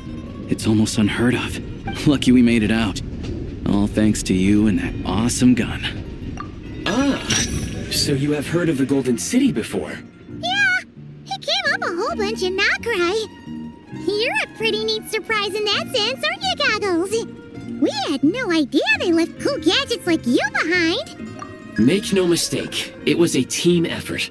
For a first-time firearm user, your performance was quite outstanding, far beyond my expectations. As Alosha said, it is highly unusual for the Shadow Realm to manifest in a place like this, but we should still watch out for similar dangers ahead. Oh, let's hope not. If anything else goes wrong with this trip, Paimon's gonna have train trauma for life. The Shadow Realm can appear anywhere, not just on the railroad. I am simply advising that we take sensible precautions. Now, if you wish to further calibrate and upgrade your firearm, you may do so over there, provided you have the necessary components. Please take a moment to catch your breath while I repair the body of the train. Amongst other things, this will ensure Paimon is a little warmer while on board. Oh, thanks, Goggles. You're a trusty train conductor. Well, maybe trusty isn't quite the right word, considering. Anyway, at least you get the job done. Yes, of course. And just like the Eye of Grey, I am sure it will be a great asset to you in your future adventures. If not the trustiest, then it will at least get the job done. Let's get some fresh air while the Eye of Grey fixes the train. Yeah, sure. Paimon wants to forget all about the Shadow Realm. It was so creepy in there. Stretching our legs might help take our mind off things.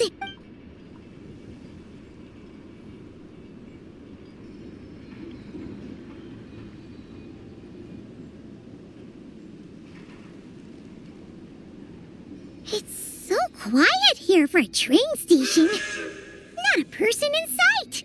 Just abandoned houses.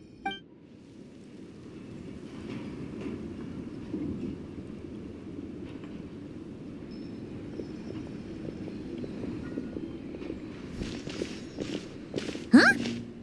So much for repair? You've swapped our train out for a whole new model! My plan was to restore the train to its original appearance per my records as quickly as possible. Now that the repairs are complete, the train offers optimized performance and a significantly improved trendiness level. Huh. Didn't know trendiness was a parameter. According to my calculations, parameterization is the most effective way for the Eye of Grey to understand trendiness. Hyperborea, huh? I'm sure I've heard of that in a story somewhere. What an incredible little gadget you are.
want to avoid looking down if you're afraid of heights. No, it's not that. Paimon's just praying that we don't have yet another accident.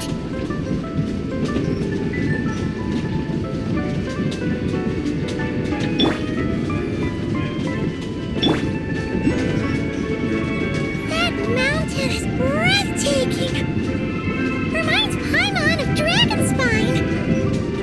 They say this mountain's the domain of a Snegovic lord. A lot of the Snegovic retreated there to live in seclusion, so it's a pretty mysterious place. You hear all kinds of stories. Even the residents of the nearby town of Svietlo-Lidovka steer clear of the summit, and they make a living off of harvesting prime ice.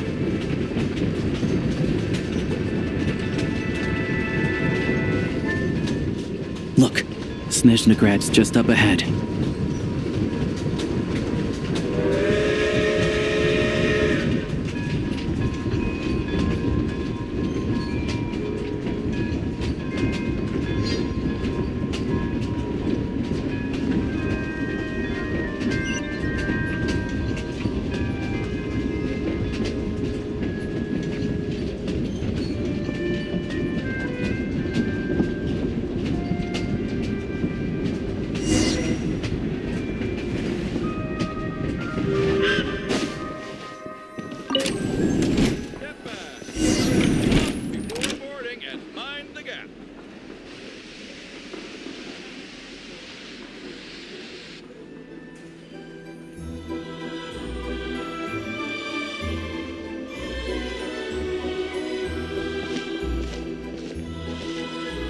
Here we are.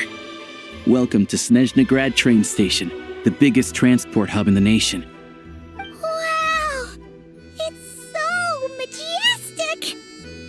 Just flying from one side to the other would probably leave Paimon out of breath! It's built for maximum efficiency. But yes, transferring trains here can be a little tiring. In the future, you can use this train station to travel anywhere you want in Snezhnaya. For now, though, come with me. Let's get Paimon checked out. This way. There's a lift car that goes straight to Sapoliarni.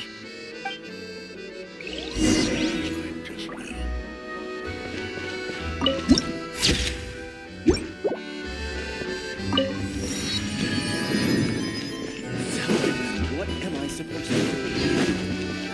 Look! They have really funny-looking heads! And those ones are about the same height as Paimon! But it looks like they can't fly. Those would be Volkudlak and Domovoy. You'll also see the winged Vila and the snowborn Snegovic, amongst others. No wonder. We'd heard that Snezhnaya used to be the realm of the Fae. Paimon can really see it now.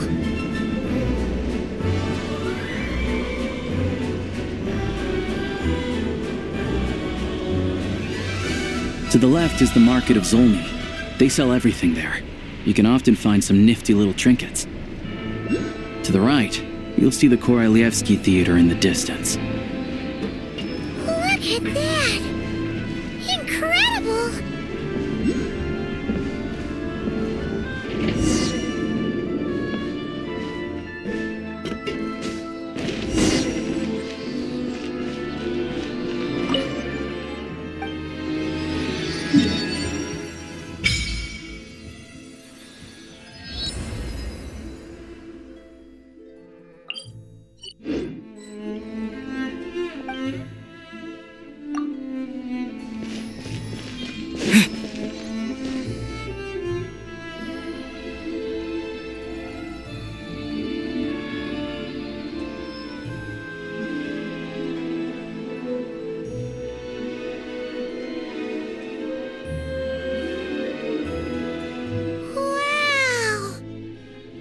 Snezhnagrad is stunning!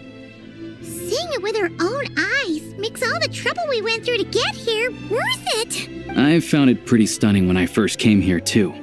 But I soon found out that stunningly beautiful means stunningly expensive.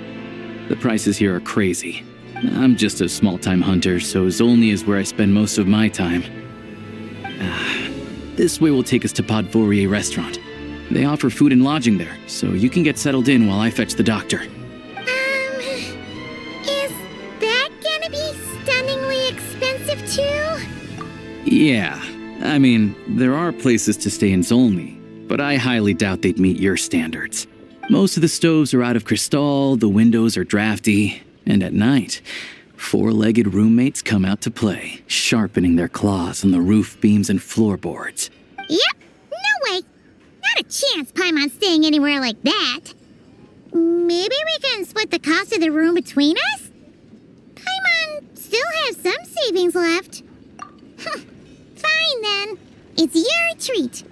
Paimon will save her money for buying a nice little cake. Don't worry, you'll get some too. I'm glad to see you've perked up. If you find yourselves in the mood for some sightseeing later, there's a few places around here worth seeing. This way leads to Zapoliarny Palace, which serves as the Tsaritsa's audience chamber and also her personal quarters. The adjacent block is kind of a city in its own right. That's Glupov, the headquarters of the Fatui.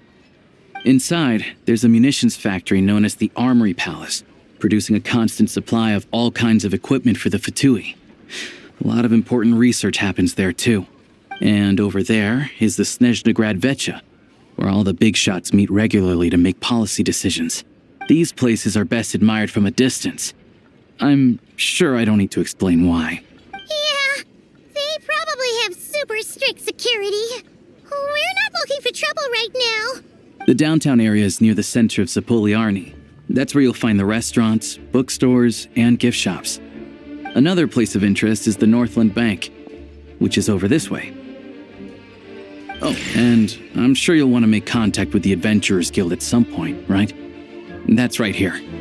Ooh, speaking of adventuring, we use alchemy quite a lot. Do you know where we can find a crafting bench? No one practices alchemy at Snezhnaya, I'm afraid. Apparently there's some historical reason for it. Oh, we'll just have to use the one on the train then. Kinda inconvenient. Wait, how come there's one on the train if that's Snezhnayan too? Yeah, I don't know. Not my area of expertise. Still, I wouldn't say the absence of alchemy makes life here any less convenient. Anyway... Finally, there's Zolny in that direction. It's mostly residential buildings and factories, but there's a few shops too. Worth a look around if you're interested. That's about it. You guys go ahead and get checked in while I track down my doctor friend. Sounds good. Thanks for all the recommendations. It'll be good to get out of the cold wind. Paimon's starting to feel another headache coming on. Podvorye restaurant is right this way.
Looks like you get what you pay for, huh?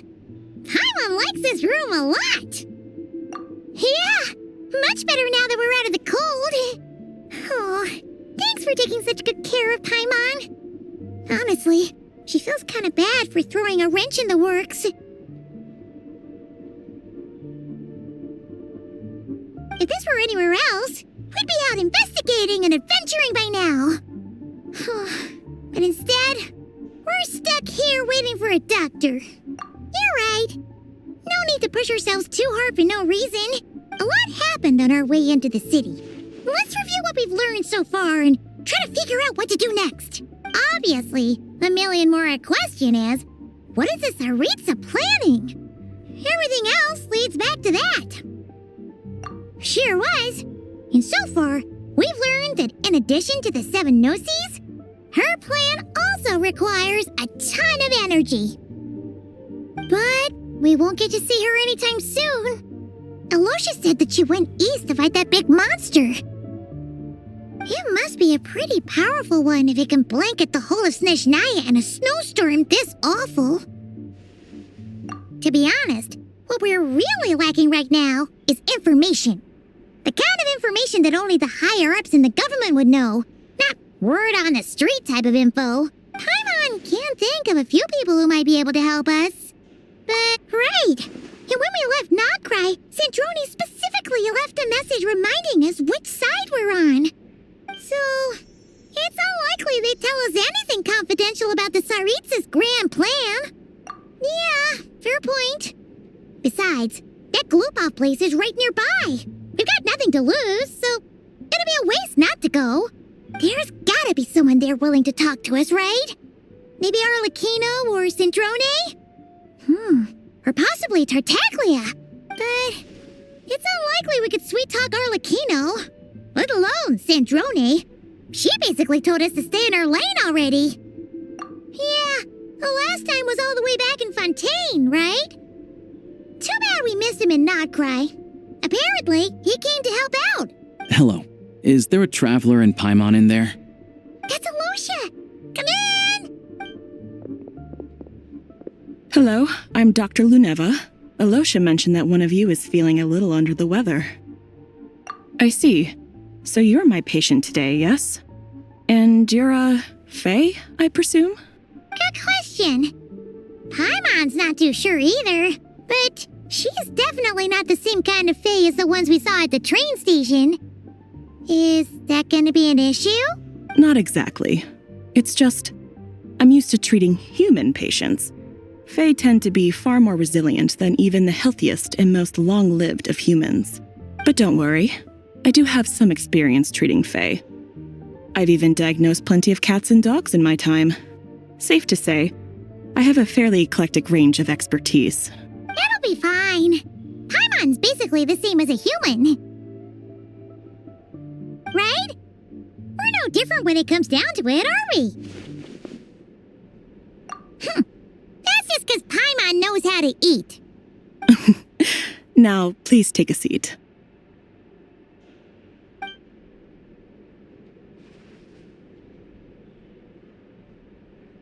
Okay, vital signs are good.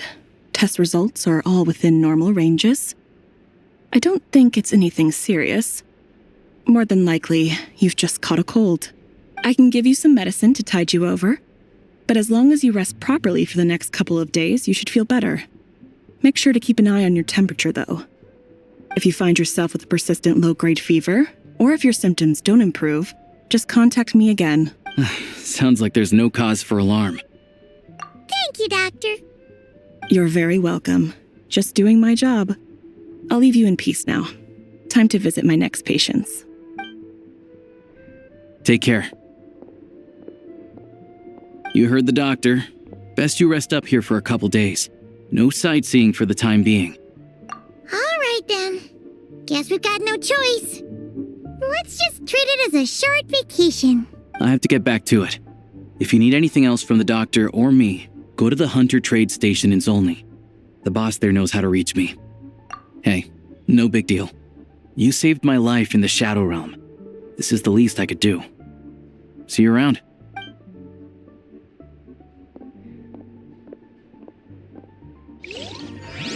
All right, time to find Child and see what he can tell me.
Hold on. Please display your invitation letter or permit. Glupov does not accept meeting requests without a prior appointment. You'll have to apply per the advertised booking process and wait until your invitation letter is issued. Might I ask who you're hoping to visit? Another one who thinks the rules don't apply to them. I don't understand why people think they can just talk their way in here. You don't just show up and land a meeting with the Harbinger.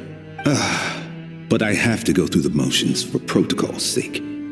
Honestly, it's such a waste of time asking when I already know what the answer's gonna be. Wait a moment. I'll pass on your message. If Child is unavailable, you'll have to go through the proper procedure.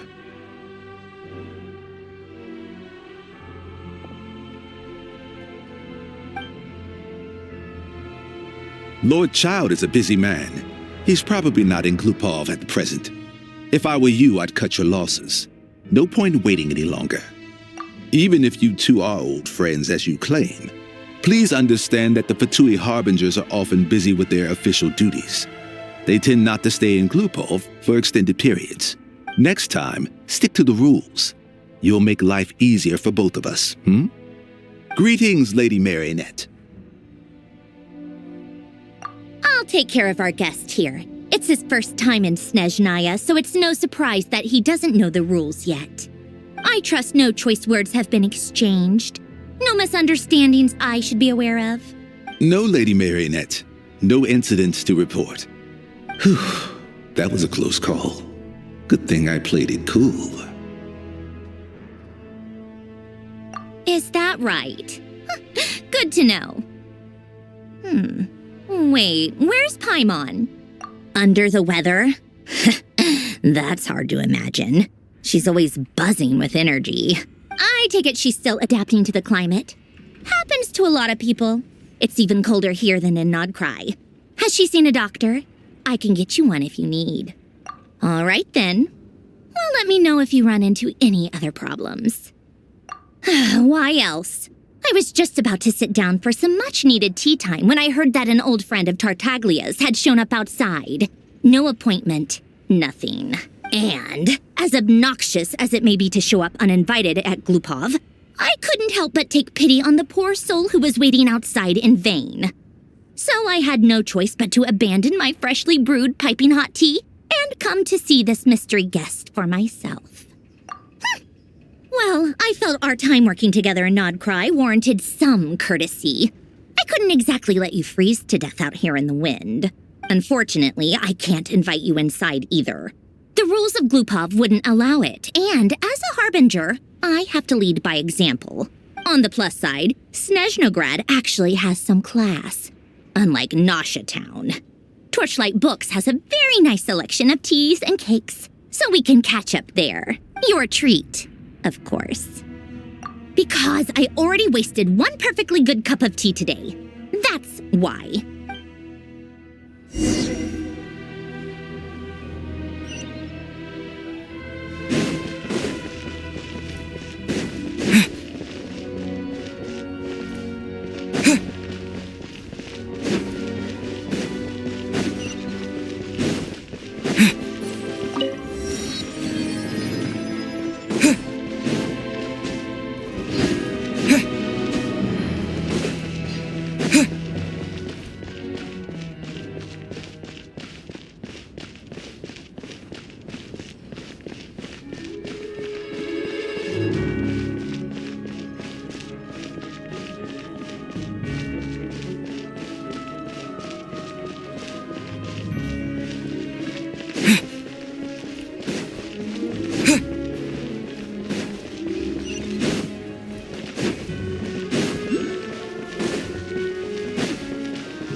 I've ordered for the both of us.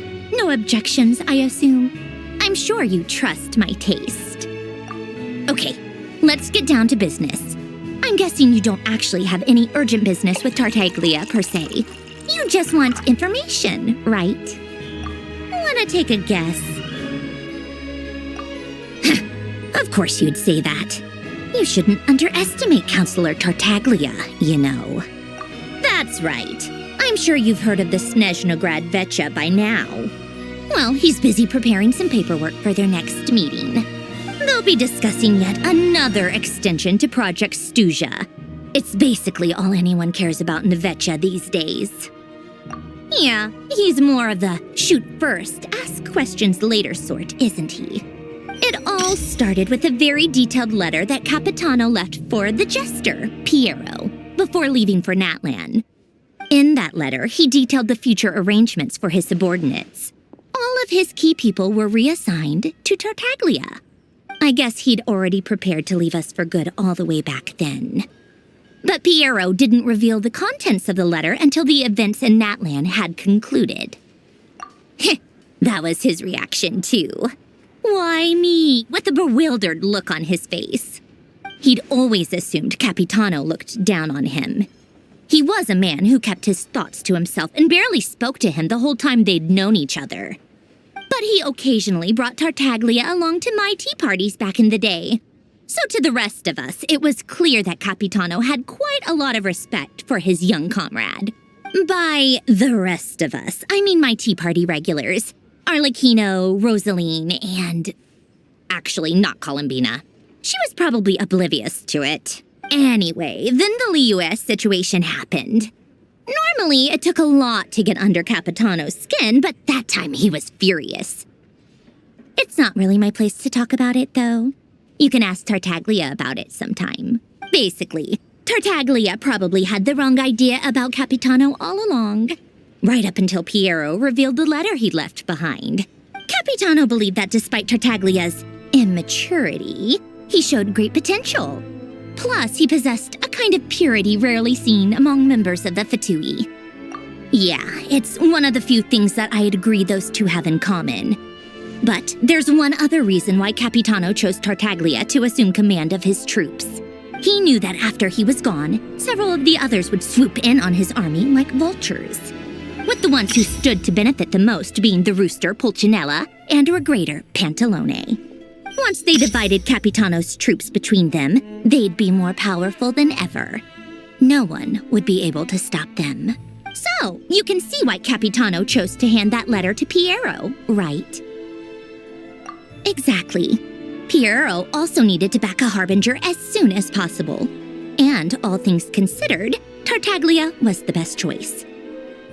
Even though Tartaglia has had the support of Northland Bank for a long time, he and Pantalone are ultimately not cut from the same cloth. I'd say Capitano made a good judgment call.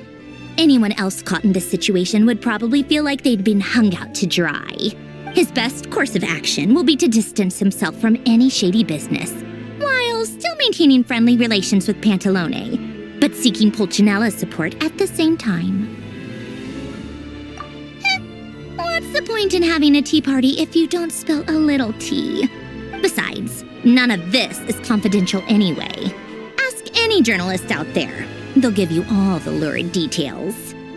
You'll see it firsthand if you ever sit in on a session of the Snezhnaya Vetcha. All the factional strife, whether open or unspoken, it plays out for all to see in that one little room. Having a voice in the Vetcha is the only way to steer policies in your favor. So, every person in that room represents a particular interest group. Pantalone, for instance, represents the financial sector, and Tartaglia represents the Fatui soldiers. Personally, I have no interest in political jousting, but since I have a number of engineers and researchers under my command, I have to make their voices heard. Then there's Pulcinella, the linchpin of the Vetcha. He represents politics itself. Everything involves him, so nothing can bypass him. Any issue that comes up, he knows how to mediate. That's what the Tsaritsa values most about him. I'm starting to see why everyone is so frustrated with the way things are. but also powerless to change it. A complex web of interests connects all parties involved, and the Tsaritsa sitting at the top adds another layer of complexity. It must be nearly impossible to come up with a perfect solution. All right, I'm done carrying this conversation. Time for you to answer a question of mine. You must have known that you can get the info you needed from me. So why was Tartaglia the first person you asked to see and not me? Huh? Jealous? As if. Wait. Oh, I think I know what it is.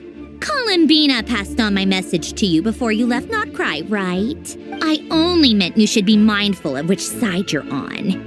Is that actually why you didn't ask for me? Because you took that to heart? Fair enough. It's not your fault. I blame all these politicians I've been hanging around with lately. Always beating about the bush when they talk. I guess it must have rubbed off on me. Anyway, just ask for my help next time, okay?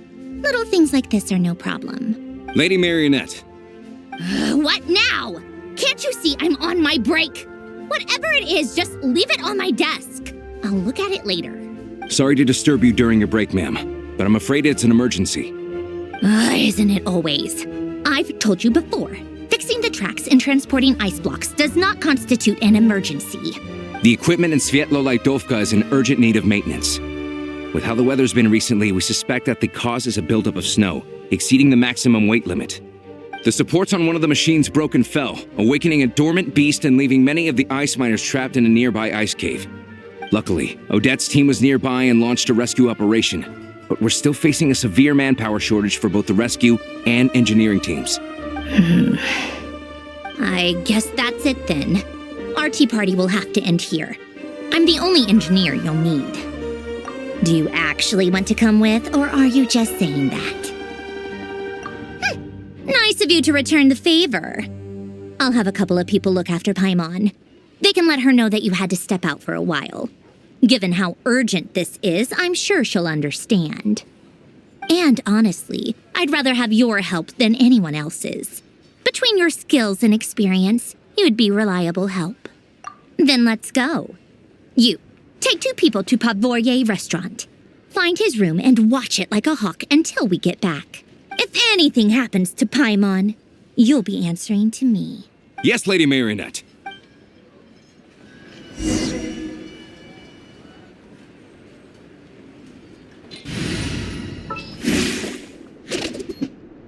Well, since you asked so nicely. Wait a moment.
They weren't exaggerating. This is really dangerous.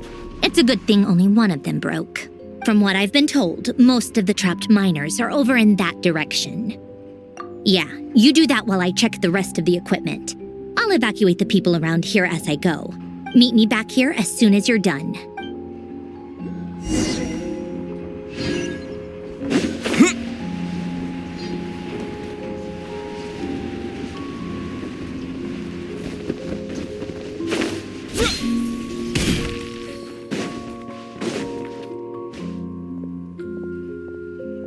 I have to be getting close. Don't go any further.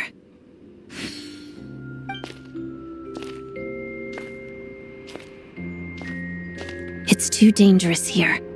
There's a highly aggressive monster on the prowl. You need to leave, now. Ah, I see. You're the backup from Snezhnaya. Well, I'm Odette. Good to meet you. Ah, so this is Odette. She was the first member of the Fatui on the scene. There are 5 people trapped in the cave. Monster type is unknown, and so is its location. Let's go. Every second counts.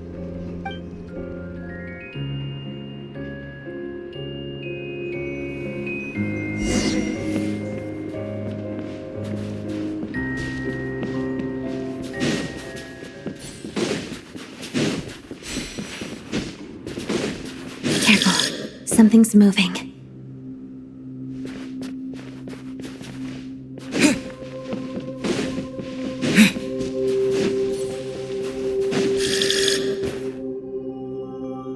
This must be the monster's shadow. Looks like a tough opponent.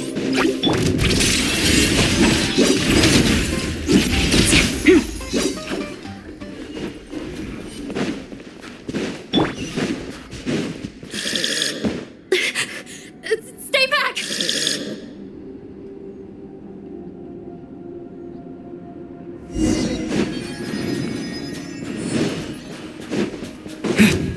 Take this! Let's begin. Crystalline Adagio. Pas de deux.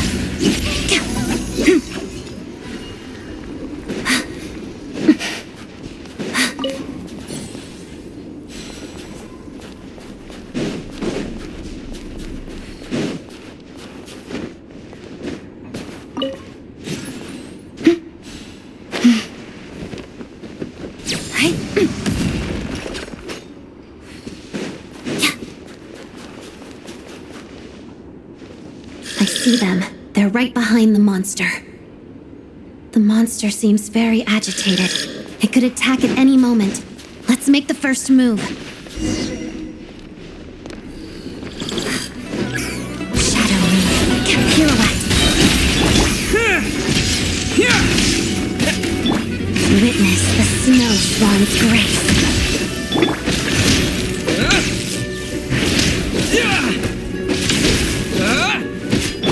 Together.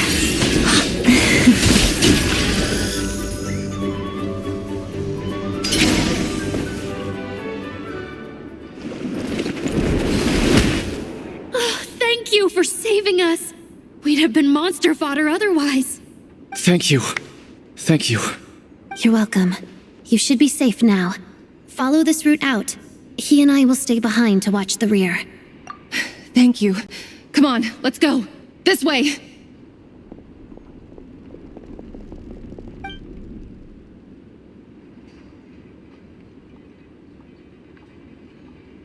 I've searched the area.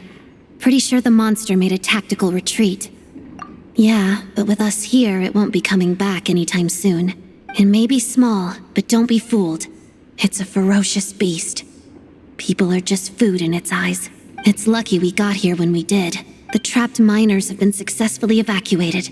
Time for us to leave. Wait, this place. There's something unusual about it.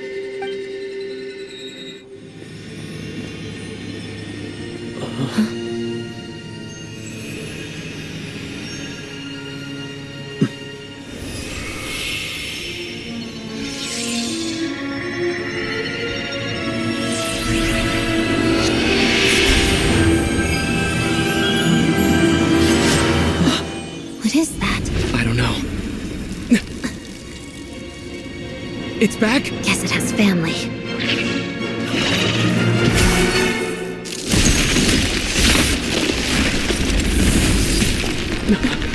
This way.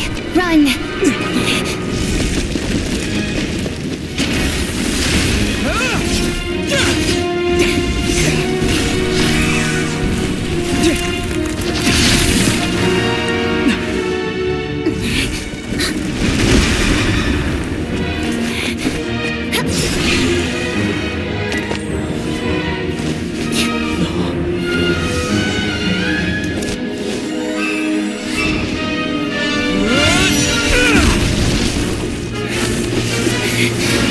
Thanks.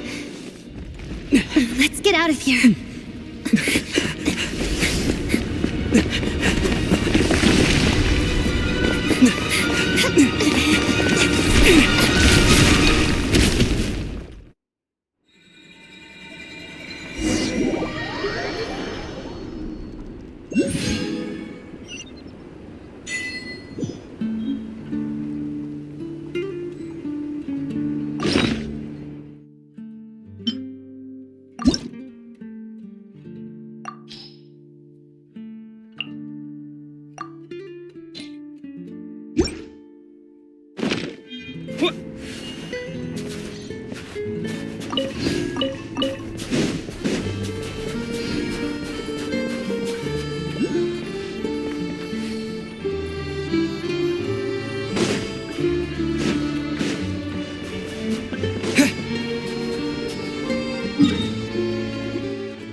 Everyone's accounted for.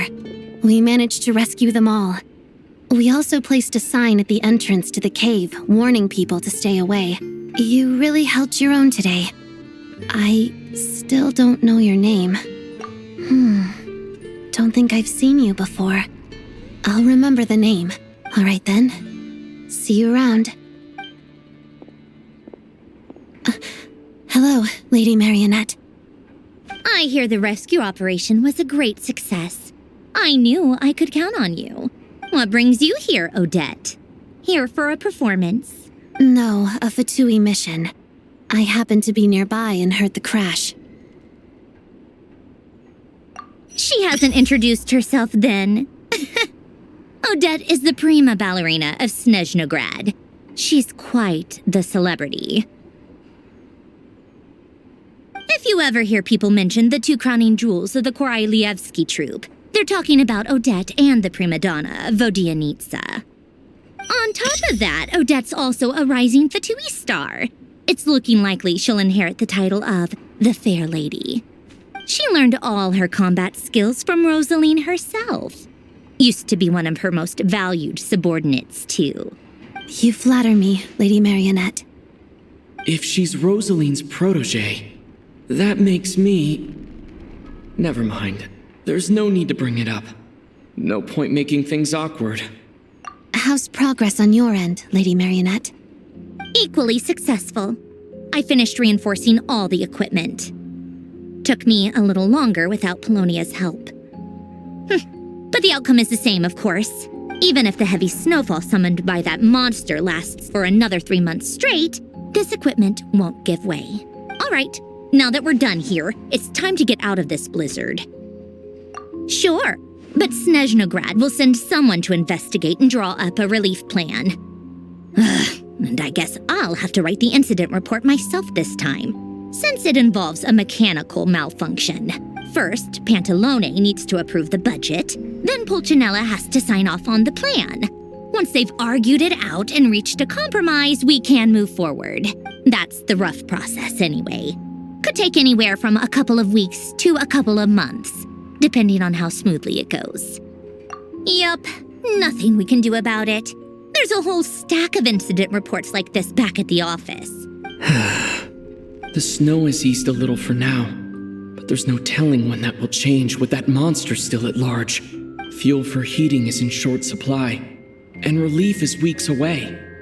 There's no immediate threat to life, but still, it just feels like there should be a better way. Hey, quit daydreaming. Let's get back to Snezhnaya. When did you get a new sword? I found it in a cave. It handles pretty nicely. You have a strange affinity for secondhand swords.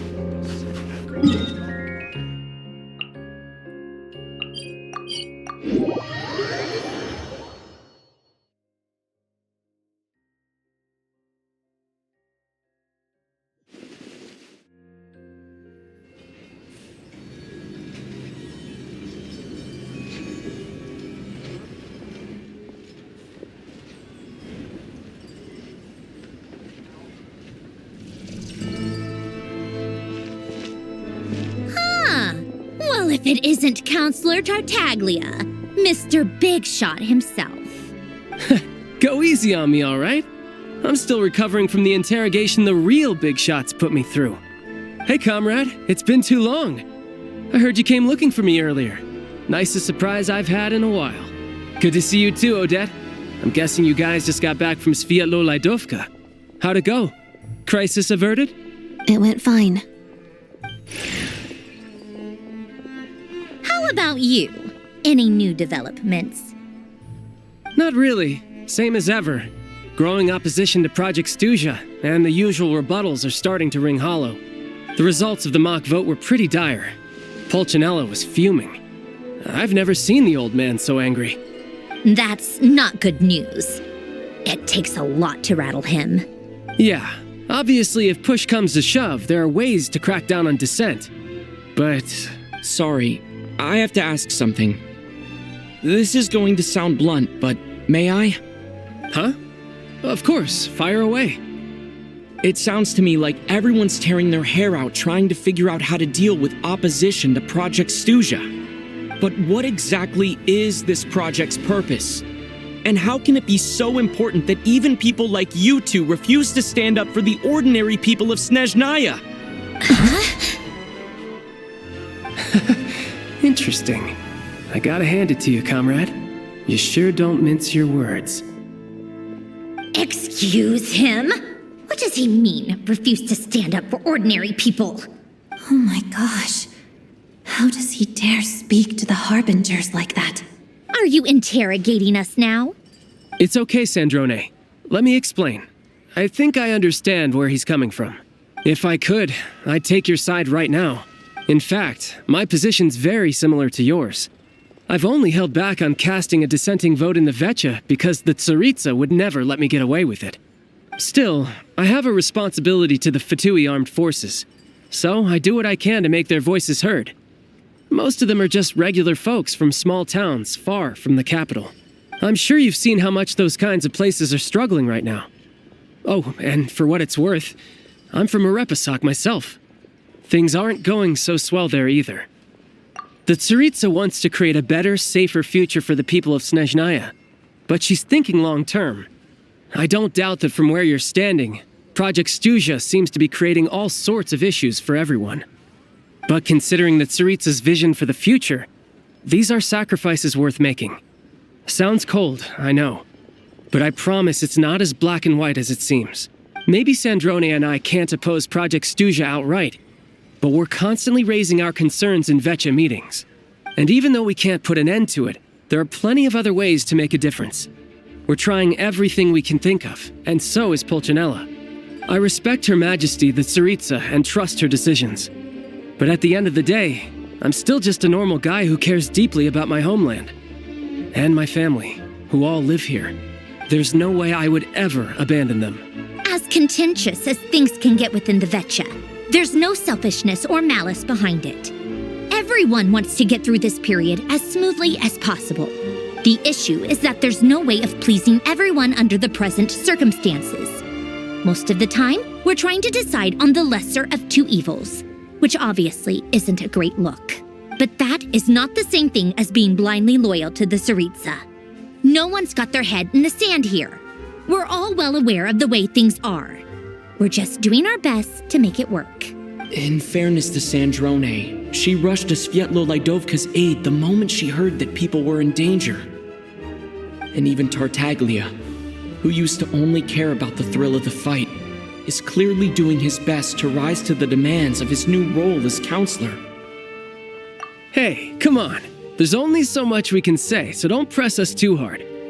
Look, I know how untenable the Tsaritsa's position looks if you don't understand her motives. Maybe you've heard already, but she's currently leading her army on a campaign to the east to defeat the monster that's been causing these brutal blizzards. Striking that monster down will be a significant step in dealing with the present energy crisis.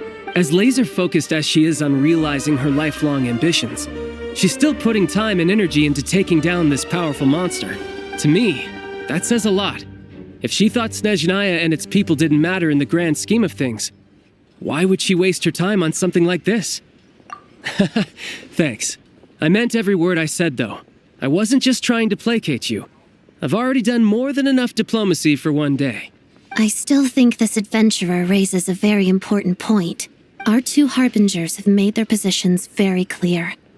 But there are many others in the Vetcha who must feel trapped and forced to vote against their conscience. I think it's a very valuable quality to be willing to speak one's mind, despite the risk of offending powerful figures. You can say that again. I highly doubt we'd feel the need to explain ourselves so much if we didn't know you so well. Forgive me, adventurer, but might I be so bold as to ask about your background? How is it that you can converse so openly with two harbingers? Oh, haven't you been properly introduced? Easier said than done.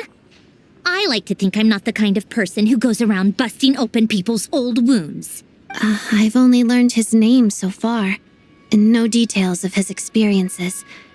Is something wrong? Uh-oh. Is there no avoiding the subject of Rosaline? No, it's just... All right, I guess there's no getting around it. This is the world-renowned traveler who helped resolve the storm terror threat in Mondstadt, cleaned up after the mess I made in Liyue, and then went to Inazuma, where there was a duel before the throne in which the traveler defeated Rosaline. I'm sorry. I didn't think you two would be seeing much of each other, so I figured it wasn't worth bringing up. It's fine. It was a long time ago. It's fine. Sorry, I just remembered that we have a rehearsal coming up. Please excuse me. I should get going.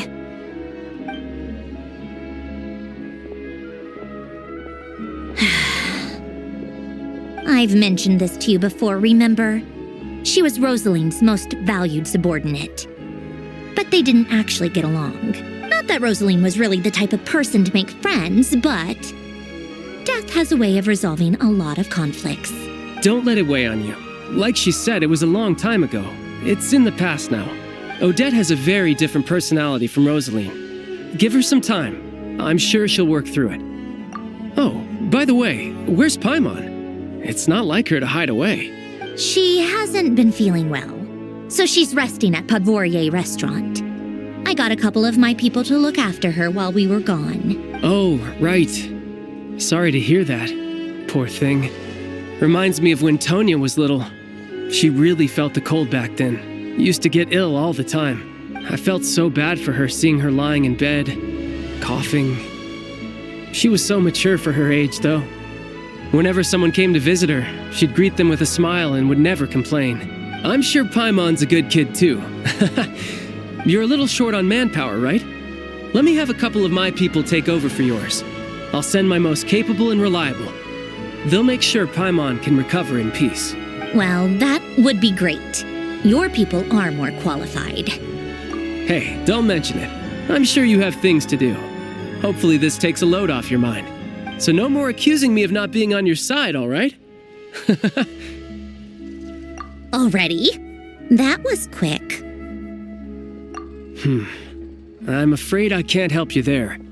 Our director's recent movements are confidential. Even we're not in the loop.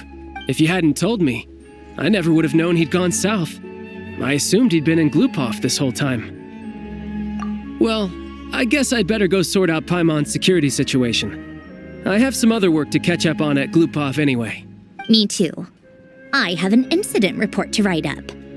Let's leave it there for now. I guess everyone's in a difficult position.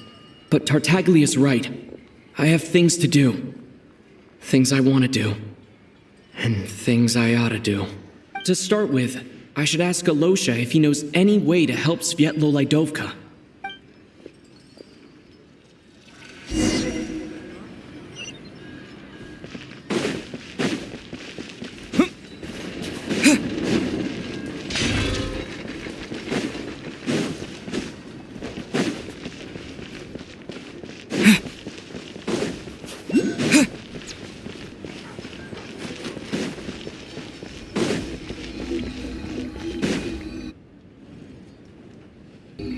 How strange. This sword seems to be vibrating of its own accord.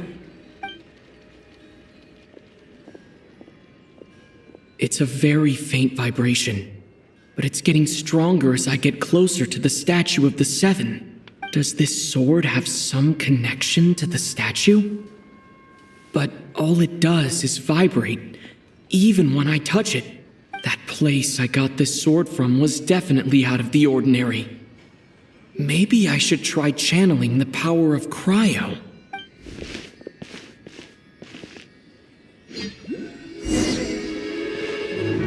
And Kate!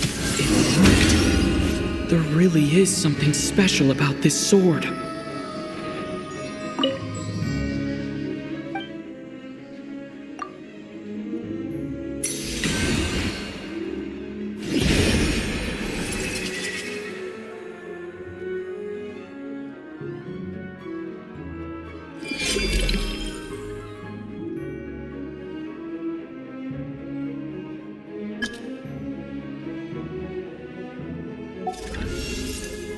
I don't really understand what just happened, but I'm pretty sure this sword just got a little more powerful. I'll have to try the same thing again when I come across another statue of the Seven. In the meantime, I'd better go find Alosha.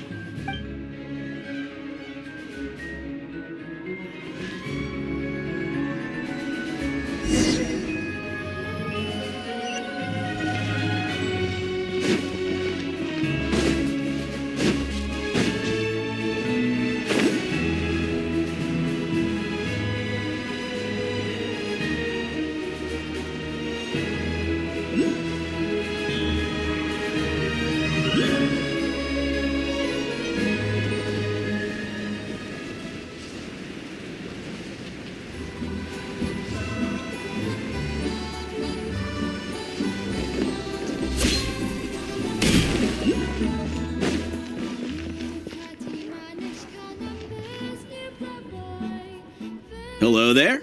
How can I help? Ah, sure thing. Give me a second. I'll go fetch them for you.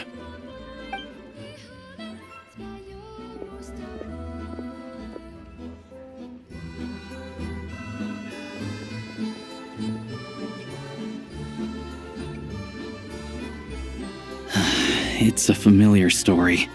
I've had similar experiences. Although Snezhnaya doesn't deliberately delay or withhold relief, those first few days of waiting for help are always the hardest. It's a fundamental contradiction. If emergency relief can't be delivered in time, what's the point in even calling it emergency relief? Not necessarily. I think there's a good chance that Kresnik Crystal from Stratomoros will start flowing into the market. When we resolve Stratomoros's energy issue, it's like we open the floodgates.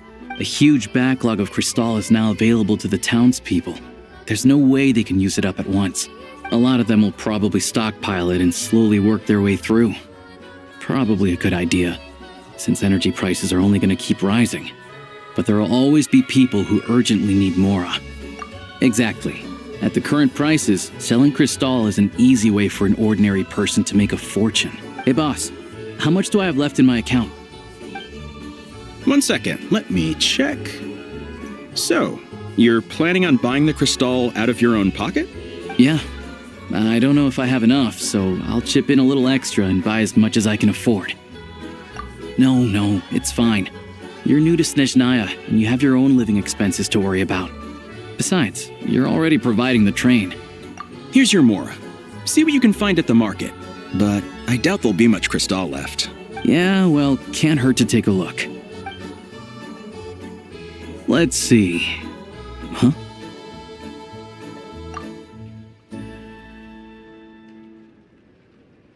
Oh, Alosha, and...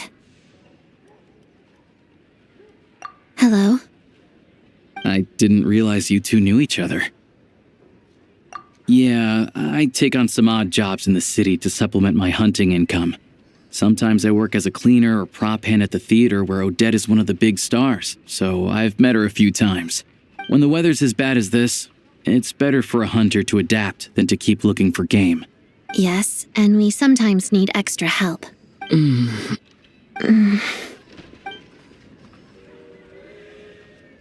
Wait, why is the atmosphere so awkward? I thought things went pretty smoothly in Sviatlo-Lidovka.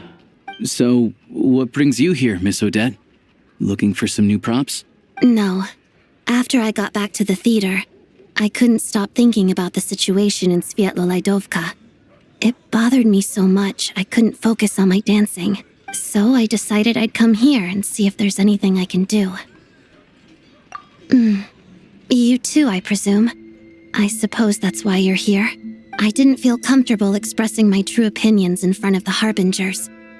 Not least because ordinary Fatui like me don't even know what Project Stuzha is all about. Without knowing the full picture, I can't make sense of it. And at some point, if things aren't making sense to me, I can't just keep going along with it. So many people feel the same way. They wish they could do something, but all kinds of reservations hold them back. Explains why groups like the Rokot are springing up to fill the gap. Yes. Well, that's one option. But there are risks to consider with organizations like that. The Fatui does not encourage their activities. Right, because things can get out of hand, and it's hard to hold the right people accountable when they do. I've heard about a few cases like that. Sandrone said Odette was on track to inherit the title of the Fair Lady. If so, she'll be able to find out what Project Stuzha is really about. Still, it's probably a little soon to ask her about that. There may be more to the story. What's on your mind? I think we can both agree that no matter which side you're on, it can't stop you from doing the right thing. Where there's a will, there's a way. I know what Rosaline did while she was abroad. You made the right decision, so no hard feelings. So, what's your plan? Oh, we were gonna buy some crystal. I heard there's some on the market right now. Funny, I had the same idea. In that case, let me pay. I can claim it back as mission expenses. The real issue here is that government relief is behind schedule. Surely it makes more sense for the state to cover these costs than for us to pay out of our own pockets. True. It's a huge expense after all.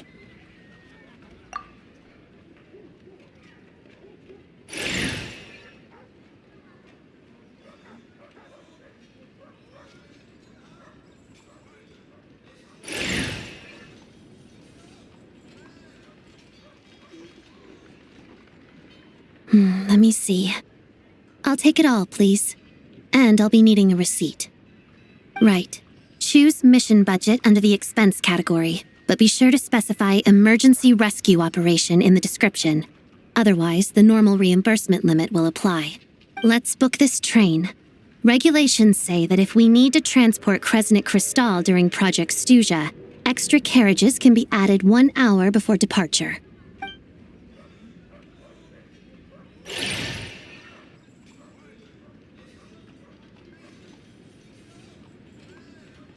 That should do it. The train will be escorted to its destination by Fatui guards. This is my first time seeing you handle Fatui affairs, Miss Odette. It seems you're as skilled an officer as you are a dancer. You flatter me. It's only because I've been doing both my whole life.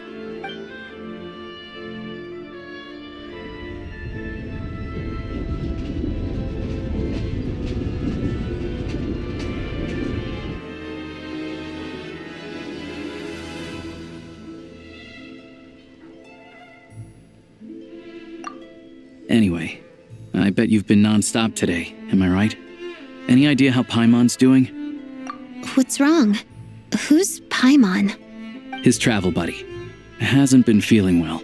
She caught a cold right after they got to Snezhnaya. Sounds like she's important to you. I can't believe you've been dealing with this on top of everything you've been doing to help the people of Snezhnaya. I've got nothing going on right now, so I'll join you. I want to see how she's doing. May I come too? I have some candy that someone gave me back in Svietloleidovka. Plus, I know a little bit about relieving cold symptoms. All right then, let's go.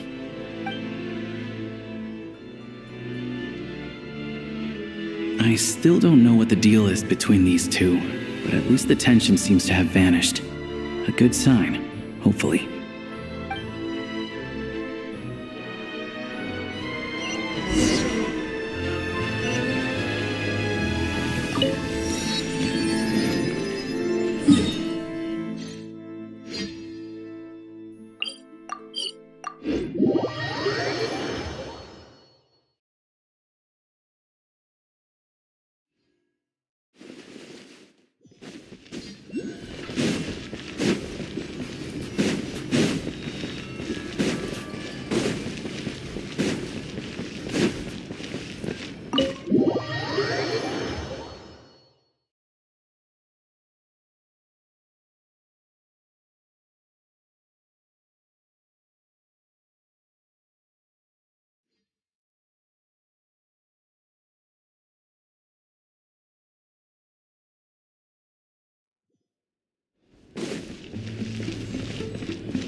Hello. Sorry, but there's a sick person recovering in this room. Can I help you? What happened? Oh, please, excuse me. Are you the Traveler? Could I take a quick look at your Adventurer Handbook? Master Child said I should verify your identity.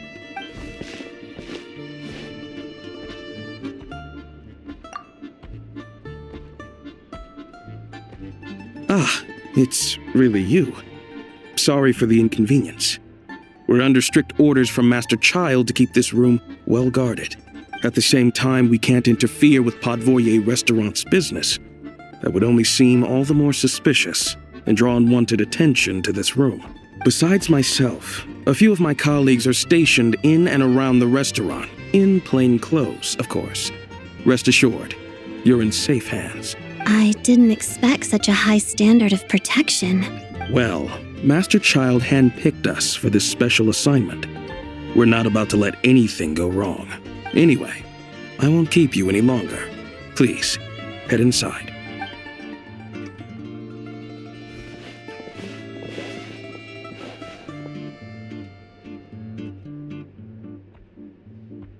Traveler! Alicia, you're back! Oh, hey! Who's our new friend? Hi, I'm Odette. The Traveler and I crossed paths a few times. Another friend from the Fatui, huh? You're practically a member yourself by this point. Paimon's definitely on the mend. We should be back to our usual travels in a few days' time. Seems like that doctor was right. It's just... Paimon's limbs are still feeling a little chilly. I have just the thing. Whoa! What's this? Is that a flame inside an ice cube? Wait, is this real ice? How's it not melting? And how does the fire keep on burning? All keen observations. You're right. This is called core ignis. Whenever I've caught a cold in the past, I found I recover much more quickly if I place this by my bed. You're welcome to borrow it. Awesome! Wow! It's so nice and warm! Oh, it's like magic. Your name was Odette, right? How did you two meet again? Looks like she's in pretty good spirits. That's a relief. Any progress with your investigation yet? No surprises there, I'm sure. They're not likely to let anything slip. The Rokot, huh? Let me think. Members of the Rokot keep their true identities hidden, but I think there might be someone I can introduce you to. Leave it with me. Meet me at the Korolyevsky troop tomorrow, and I'll tell you how it goes. Would anyone like a drink? I'm gonna head to the bar. Paimon will have... maybe some hot milk? Yeah. Paimon's in the mood for something warm. Enough with the secret chat, you two. Let's catch up properly in a minute. Paimon wants to know everything that's happened today. It'll be kind of like tabletop troop. No reason why listening to a story can't be an adventure.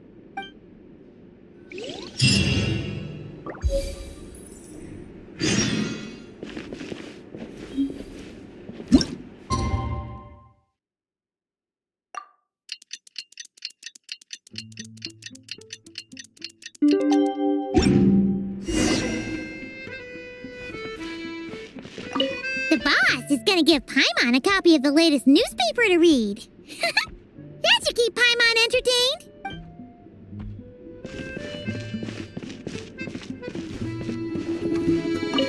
Hello again. Please rest assured, we'll keep a close watch on this place.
made it.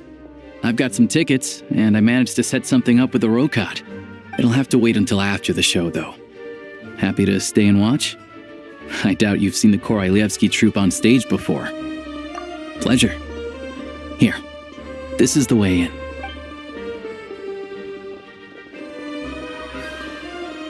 Please present yourself for a routine inspection in accordance with theater regulations. Thank you.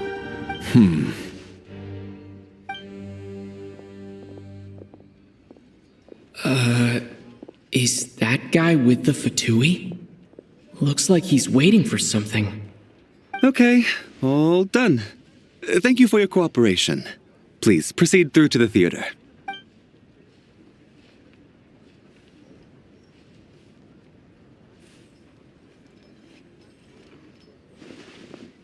What's up? Everything okay? Snezhnaya's business and political leaders are always passing through here, so it makes sense that security's tight. Still, it's a little unusual to see the Fatui's Armory Palace guard here. You saw him, right? The guy right at the back.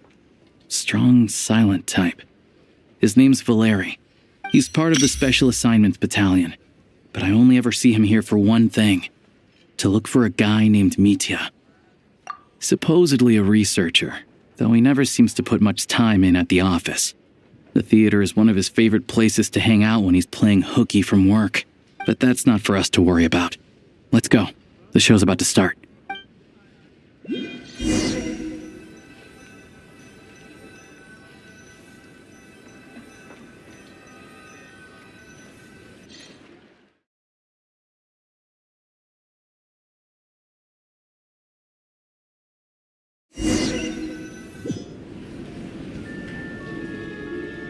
What do you think? Pretty impressive, huh?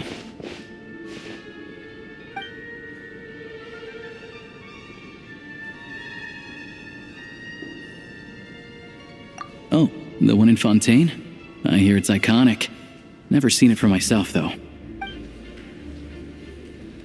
Here we are, just in time. Sorry, coming through.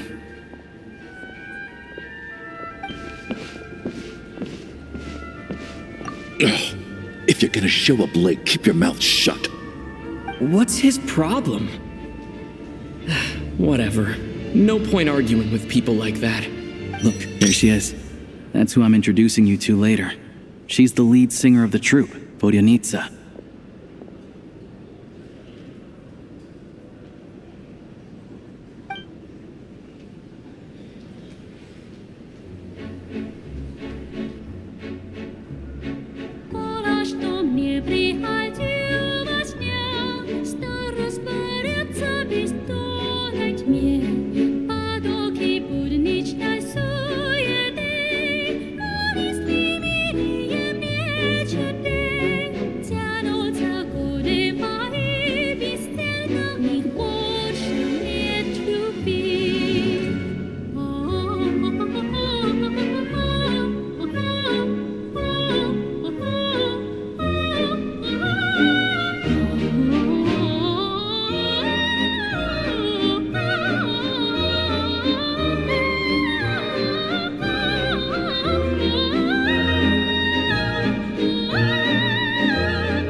This leads directly to the green room. They're expecting us. Vodyanitsa will be waiting for us there.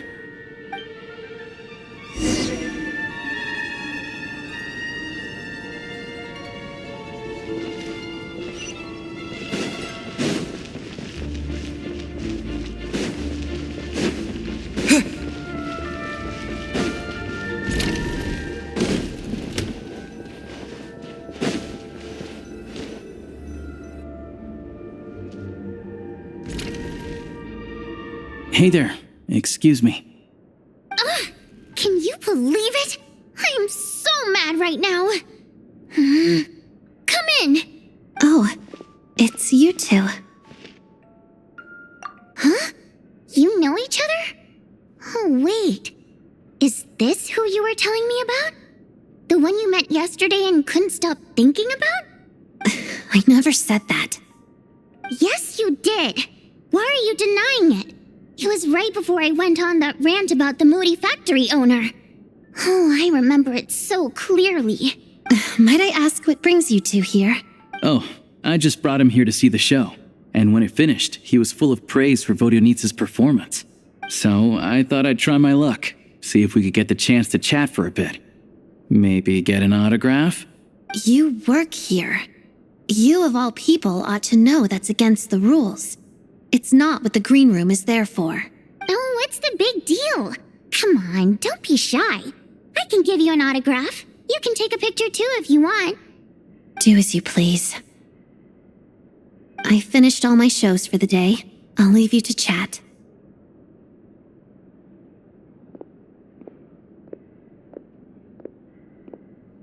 I wasn't making that stuff up, you know. Odette's just too proud to admit it. She thinks very highly of you, and so do I. You did the right thing in Svietloladovka. We're good. Odette's out of earshot. I'll lock the door. Confidentiality, of course. The Rokot is very strict on that. Whoa, Alosha! Not out loud! Not with an outsider here! Relax, I've taken care of it. Look at this. The president's reply sent this morning. Wait, so he's been approved to join? You told me last night that you wanted to get intel from the Rokot. Unfortunately, Rokot intel is only available to members. But ever since you set foot in Snezhnaya, we've been working together. I've seen the way you work, your character, and your motives. Everything about you is perfectly in alignment with what we're trying to achieve in the Rokot. So I figured I might as well cut to the chase. I wrote a letter to the president explaining your situation, including just the right amount of detail. His approval came very quickly. Of course, it's still your decision whether you want to join or not. We'll respect your choice.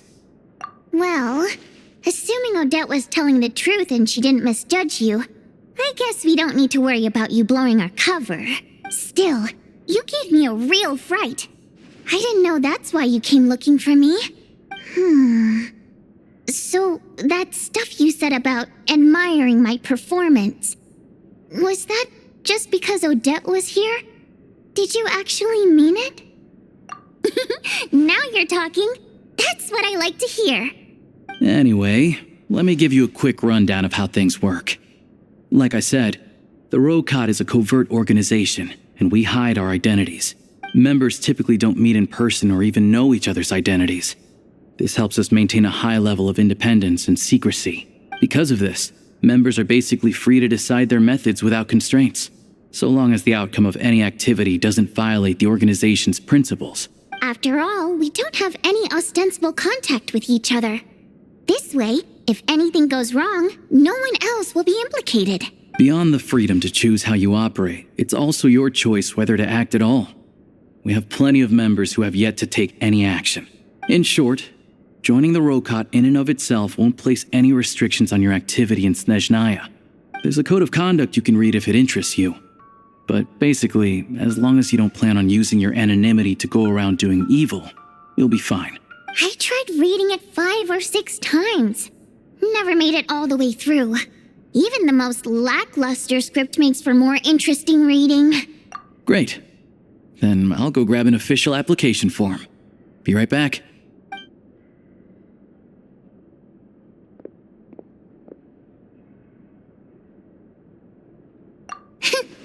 Well, Alosha has this pet dog, you see.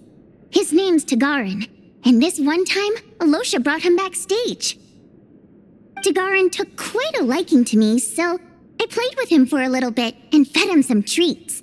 Then, the Rokot was out on a mission one day, and even though we were all in disguise, Tagarin recognized me right away. Just a coincidence, really. We didn't report it to the higher-ups, though, to avoid dealing with the fallout. Like my job at the theater, for instance. I really needed to make ends meet. By the way, what were you complaining about just before we came in? Did everything go okay with Chuganov? Everything did not go okay. That's why I was so mad. I tried to make some small talk with him before I went on stage to fish for intel about the Iskra manufacturing plant. But he wouldn't take the bait. No matter what I said, he kept dodging the question. And then he started complaining. He said he didn't appreciate his second-rate seat in the stalls because he usually gets a private box. I mean, what did he expect? Everyone knows that if you want a box seat, you buy a ticket well in advance. But instead, he sends me a letter the day before the show when we're practically sold out. I had to juggle things around just to get him a half-decent seat, hoping he would appreciate the gesture enough to share some information. But nope, he didn't give me anything. Yeah, meeting Chuganov in person has definitely been a disappointing experience. Oh, you probably don't know who we're talking about, do you? Chuganov was that older guy you were sitting next to today. I'm sure he didn't make a great first impression on you either. To the citizenry, he's a family man and a kind boss. But our interactions with him tell a very different story. It's one thing to ask for a favor, but he acts like it's his right. He always expects special treatment. Take the ticket situation, for instance. I've actually gotten him a private box in the past. But not only was he not even grateful, now he's acting like I've sold him short this time. Not to mention that he's never paid for a single one of his tickets. And another thing, if he's such a big family man, why doesn't he bring his wife and daughter to see the show once in a while? I've never seen them here, not even once. Calm down, Vodyanitsa. If you won't do it the easy way, we'll have to try the hard way. But first things first. Here's your application form. Go ahead and fill it out.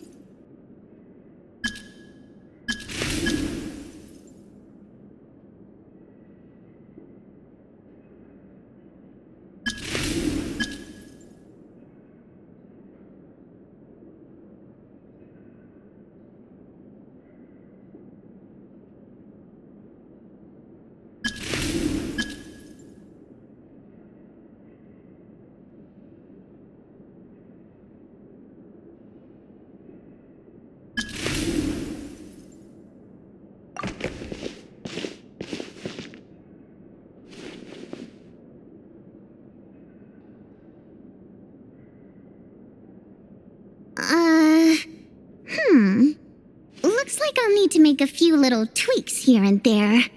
But other than that, you're good to go. We'll hold on to this for you. All right. Now that we're officially Rokot comrades, I can tell you. Chuganov is the target of our current operation. Recently, we've done some recon work at the Iskra manufacturing plant, which pretty much confirmed that their energy consumption is way beyond the legal limit.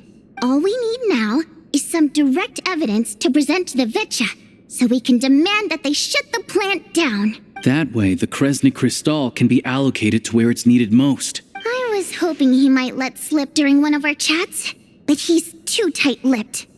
We'll have to find another way. I'm meeting another regular theater goer tonight, Mitya. But Valeri's here too, and he's probably looking for Mitya, so he may end up being a no-show. Don't you worry. He must know how to dodge Valeri, or he wouldn't be showing up on time for every performance. Mitya is a renowned energy expert. Although we can't get any direct evidence of the excessive energy consumption at the plant, we can accidentally let the information slip to him. The authorities should take someone like him seriously. So if he starts raising questions about energy use at the Iskra manufacturing plant, there will be a proper investigation. Also, we're not allowed on site, but he has clearance. So all we need is his cooperation. Yeah, so that's the other thing we're trying to figure out. Though I think we're far less likely to make any progress on that front. Still, I hear that Mitya is a bit of a chatterbox. So, who knows? Maybe if we catch him in the right mood, he'll let something slip. What do you think? Sound like something worth your time? Okay, in that case, you guys find a seat somewhere nearby. pretend you're a couple of buddies there to eat, and keep your ears peeled for useful information. He's a huge fan, so I doubt he'll have his guard up around me. But you two need to be convincing. If he suspects anything at all, he might stop talking. Sure. Don't worry. We'll make a believable pair of buddies. Perfect! You've sold me already. Now, help me tidy this room up a bit before we head out. Okay. What needs tidying? Everything!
We come here often, so we shouldn't stand out.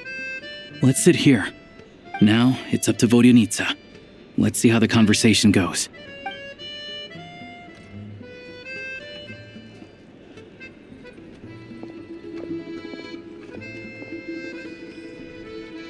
Mr. Mitya! Over here! Over here! Oh, sorry. I got a little held up on my way here. Now we have even less time than we planned. Go ahead and order some snacks and drinks, whatever you like. Let me see. According to my schedule, we still have 25 minutes left. You're really pressed for time today, huh? I was imagining this would be a leisurely chat.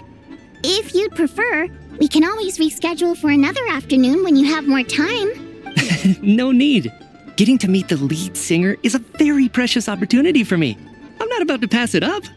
I've already had to decline your invitation several times because our schedules rarely align. If I don't grab this chance while it's here, who knows when the next one will come around? Well, it's very kind of you to make time just for me. I'm not too sure, to be honest. But Snezhnaya is full of weird and wonderful things like that, so people tend not to bat an eye. I'm sure the same will go for the Eye of Grey and Paimon.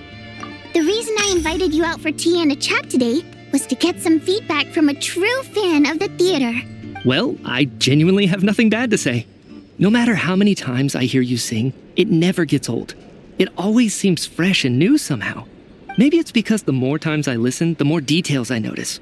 Or maybe you simply improve with every performance, delivering it better each time. Thank you! I'm delighted to hear that. Could you give me any specific examples? Oh, yeah. The piece you sang today, for example. Beneath the Frozen River? Hey, what's with you? I'm just praising a good performance. I always used to find that such a bleak and lonely song. But the more you listen, the more you realize that it's not as cold and nihilistic as it appears. When you really dig down into it, there's a certain level where you're surprised by the emergence of hope. Wow, I'm impressed. I didn't expect you to pick up on that. Actually, I only tried out that angle after talking with a composer. Still, Beneath the Frozen River wasn't on today's program. Oh, really? But it's a classic. You sing it every time. Almost every time. Oh, well then. Let me say a few words about that other all-time classic, Flying in the Wind from the Mountain Sparrow. I didn't sing that one today either. My voice wasn't quite up to it, so I switched it out at the last minute. Oh, but, Sorry, Mr. Mitya, but you were at the theater today, yes? Of course I was. Remember? I said hello to all the troupe members before the show started. You, Odette, and the others. So, what did Odette sing today?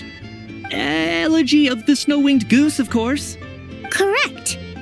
I see. You find my singing boring, don't you? That's why you don't remember a single song. Looks like I'll need to cut a few from the program next time. No, that's not it. I swear. All right. I'll be straight with you. I'm sorry. My mind was wandering as you took the stage today. I enjoy watching your shows because the exquisite performances stimulate the mind. It always sparks some inspiration for my research. So whenever I get stuck at work, I come to the theater for a change of pace. Odette's dance during the elegy of the Snow-Winged Goose today was simply incredible. It got me wondering what she's been going through recently.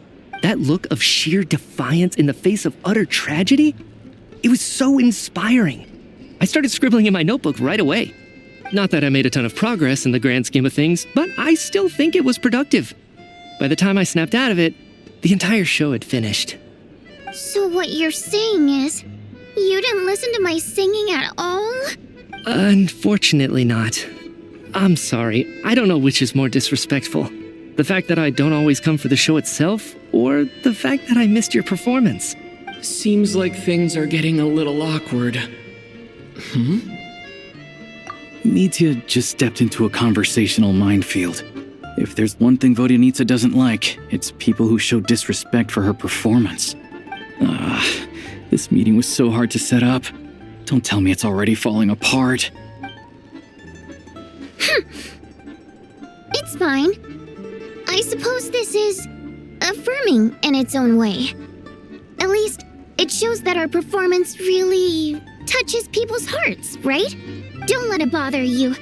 It certainly doesn't bother me. She's showing a lot of restraint. Well, I'll be sure to let Odette know how much you adored her performance. Please don't say that. I always love your performances too. It's just that inspiration struck at the wrong time today. I'm usually all ears. I know, I can tell. That's why I value your opinion. I'm sure some people can't stand it when others praise their coworkers right to their face, but not me. No, sir. Fair enough. I still feel kind of bad, though. But you know what I really can't stand? People who only show up to the theater to pretend that they're cultured. Makes me sick to my stomach. Oh, yeah, 100%. There are too many of those people around. By the time they're walking out the door, they've forgotten all about the show.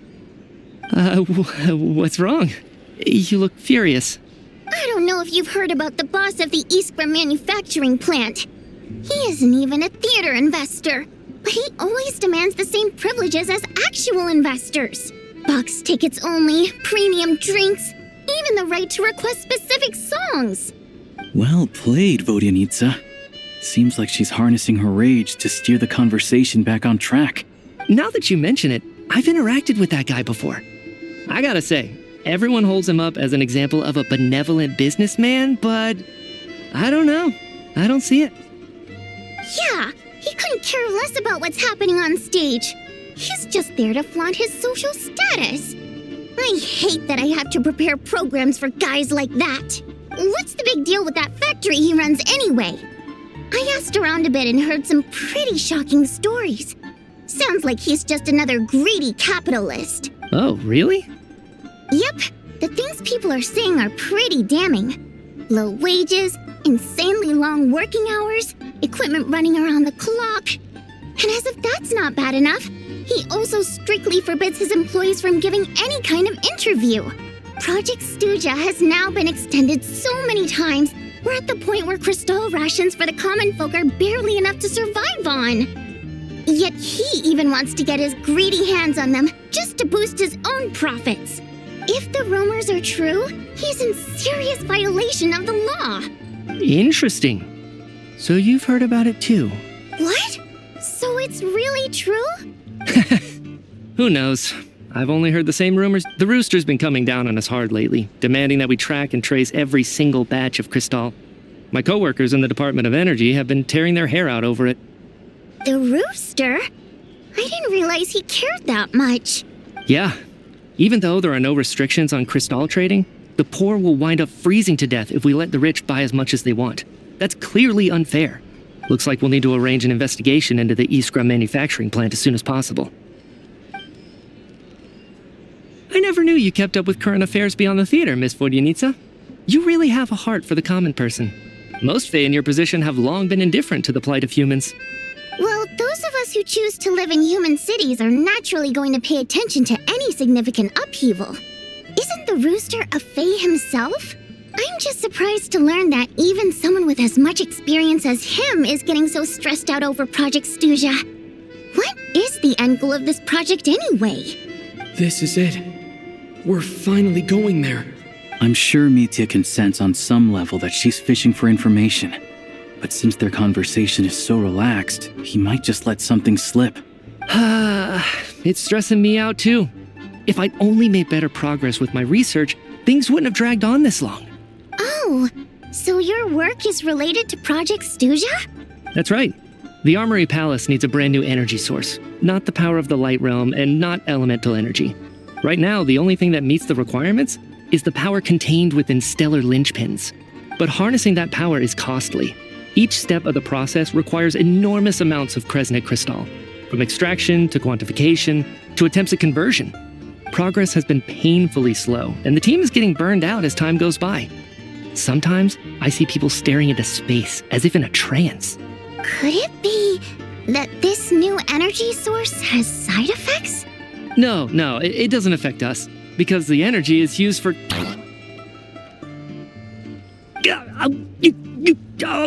Okay, I got it. Stop choking me. Sorry, I can't talk about that. I think we're all just exhausted. We've been working ourselves to the bone for so long with so little progress to show for it. It's no wonder people are struggling to stay motivated. Seems like I owe you an apology. I shouldn't have gotten so mad at you for not paying attention during the show. Don't worry about it. I count myself lucky, to be honest. I don't envy the people who work closely with the Tsaritsa herself. I'd much rather be in my current position. At least I don't have to shoulder any major responsibilities. So they're trying to develop a completely new kind of energy. Yeah, censored by a scarf. Who would have thought? Oh, dear. It looks like my time is up. I'm afraid I have to leave. I'm so sorry. We ended up barely talking about the theater. That's okay. It was a pleasure chatting with you, really. Let's make up for it next time. Yeah, hopefully once the work pressure eases up a little, I'll be able to focus more on the performance, and then we'll have more to discuss. We touched on some confidential issues today. I'd be grateful if you could keep it between us. That could have gone worse. Nice job. Why was Mitya in such a hurry to leave, though? Sorry, routine inspection.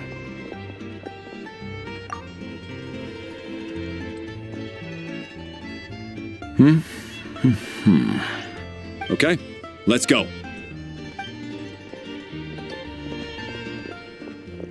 So he wasn't rushing to get back to work. He must have calculated that Valeri would find him here in exactly 25 minutes. That's frighteningly accurate. One of the main duties of the Special Assignments Battalion is to ensure that important figures stick to their schedules. All right, time for us to get going too. Excuse me, check please. We'll settle our check too, then. Oh, hello there. Mr. Mitya paid the check before leaving. He also asked me to pass on a message. He said it was an honor to share his tea break with Miss Vodyanitsa and her two friends. Wait. So he knew we were here all along? This raises a lot of questions. Did he deliberately mention the new energy source so that we'd overhear it? Maybe his work isn't confidential after all. Maybe the key here is the purpose of this new energy. I guess that's the next thing to look into.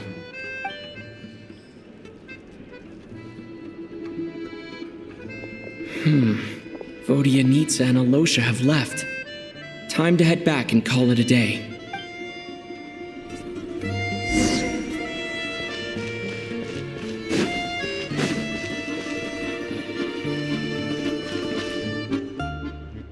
You're back! You're pretty early today. Paimon was just gonna mention that. After she woke up today, Paimon felt like her temperature was completely back to normal. But her strength still hasn't returned. Still, there's some good news. Paimon thinks she might have figured out the source of the problem.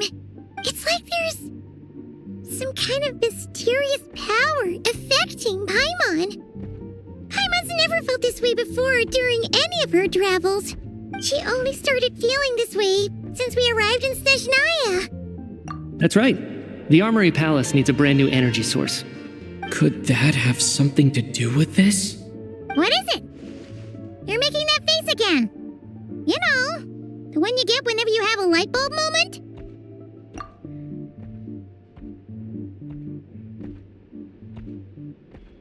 So, they're trying to develop a new energy source here? And you think that might be why Paimon's feeling unwell? Well, Michi denied that the energy they're researching has any side effects. Although, he did say that people working on the project have been having issues with their concentration and short-term memory. But even so, those are completely different symptoms from Paimon's. It's pretty faint, so it's kind of hard to tell. But if anything, it seems like it's coming from roughly the same direction as the Armory Palace. Sure, Paimon's with you there. But how, though? The Rokat only has a limited amount of intel. Oh, great point! They argue about Project Stuzha every day. If we could sit in on one of their sessions, we might pick up some new leads. Good idea!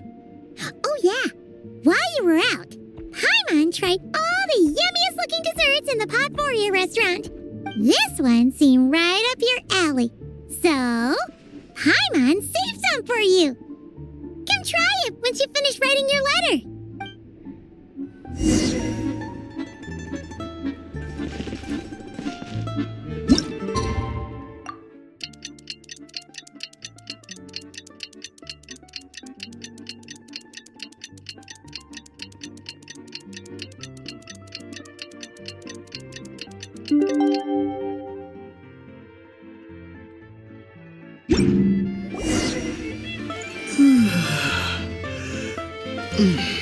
Alosha replied.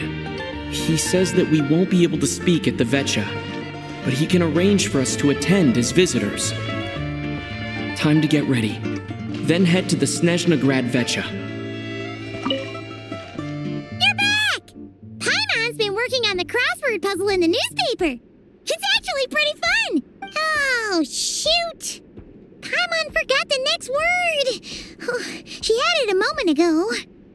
Think, Paimon, think.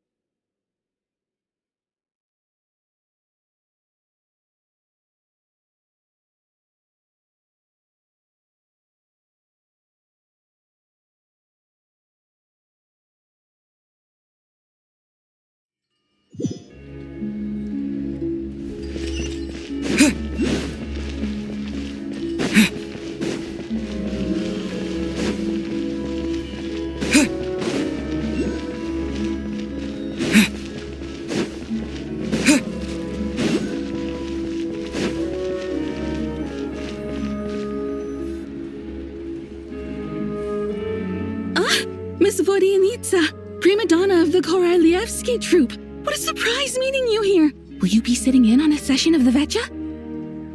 Sorry, I'm not taking interviews today. Oh good, you're here. The session's about to begin. Let's get inside. Please wait, Miss Vodyanitsa. Could you introduce me to your new friend?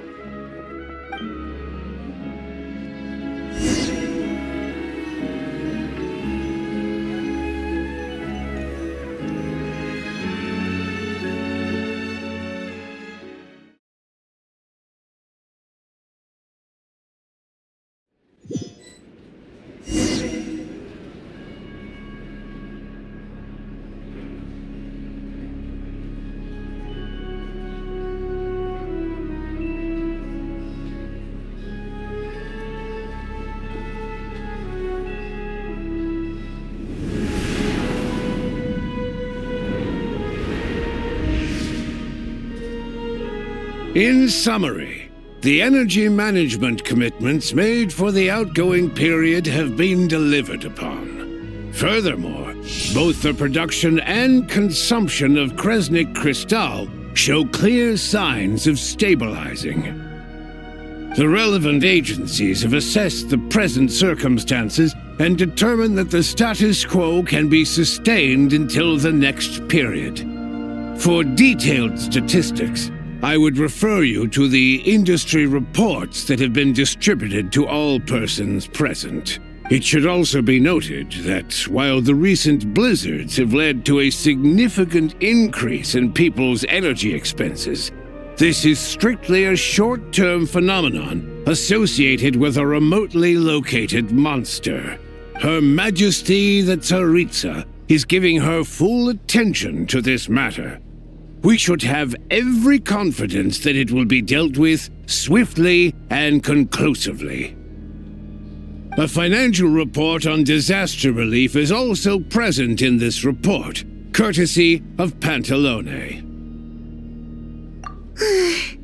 They cover the same old ground every single time. The rooster never seems to mind, but everyone else is getting tired of it. There's a general lack of trust. People aren't seeing any tangible benefits that affect them directly. Of course, none of that will be reflected in any of the reports on the table. Yeah, if it weren't for these hard copy documents, I could have at least made something up. Oh, don't mind me. I'm just out here trying to hit my interview quotas. Bring out the kvass. Ever read it? Best-selling newspaper in town. If I remember correctly, you guys don't even have a sales permit. You have to sell from stalls on the street. Okay then, best-selling street stall newspaper in town. Still counts. Order! We will now open the floor to the representatives. If there are no further substantive issues to discuss, we will then proceed to a vote on this motion. Snezhnaya has a long tradition of treating members of the Fatui armed forces and their dependents favorably. But recent surveys shows that Fatui families in remote areas have access to 15% less crystal than the average civilian family in Snezhnograd. It's been said many times before, but it bears repeating now. There needs to be a clear and consistent rationale behind how crystal is allocated, or we will soon face immense public backlash. Perhaps you wouldn't need to keep repeating yourself if you would hear me out for once. I say again, true consistency exists only in principle. In the real world, fairness is relative. You appear to treat resource allocation as a simple function of production and population. So what about when the equipment used in production breaks down? Have you factored that into your equation? And do you even know how long it's been since Snezhnaya last conducted a census? If I knew the answers to questions like that, I'm sure I'd be a very wealthy man. And I doubt I'd be going by child. I'd like to bring the focus back to the specific issue I raised. Or do you wish to deny that favorable treatment for Fatui dependents is our long-standing policy? It's easy to be a critic when there's no accountability. That seems to be a running theme in the anti-Project Stuzha cohort. Defeat the ringleader and all other problems will magically resolve themselves. That's what they seem to think. But in case you aren't aware, not one jot in my report would change whether Project Stuzha continues or not.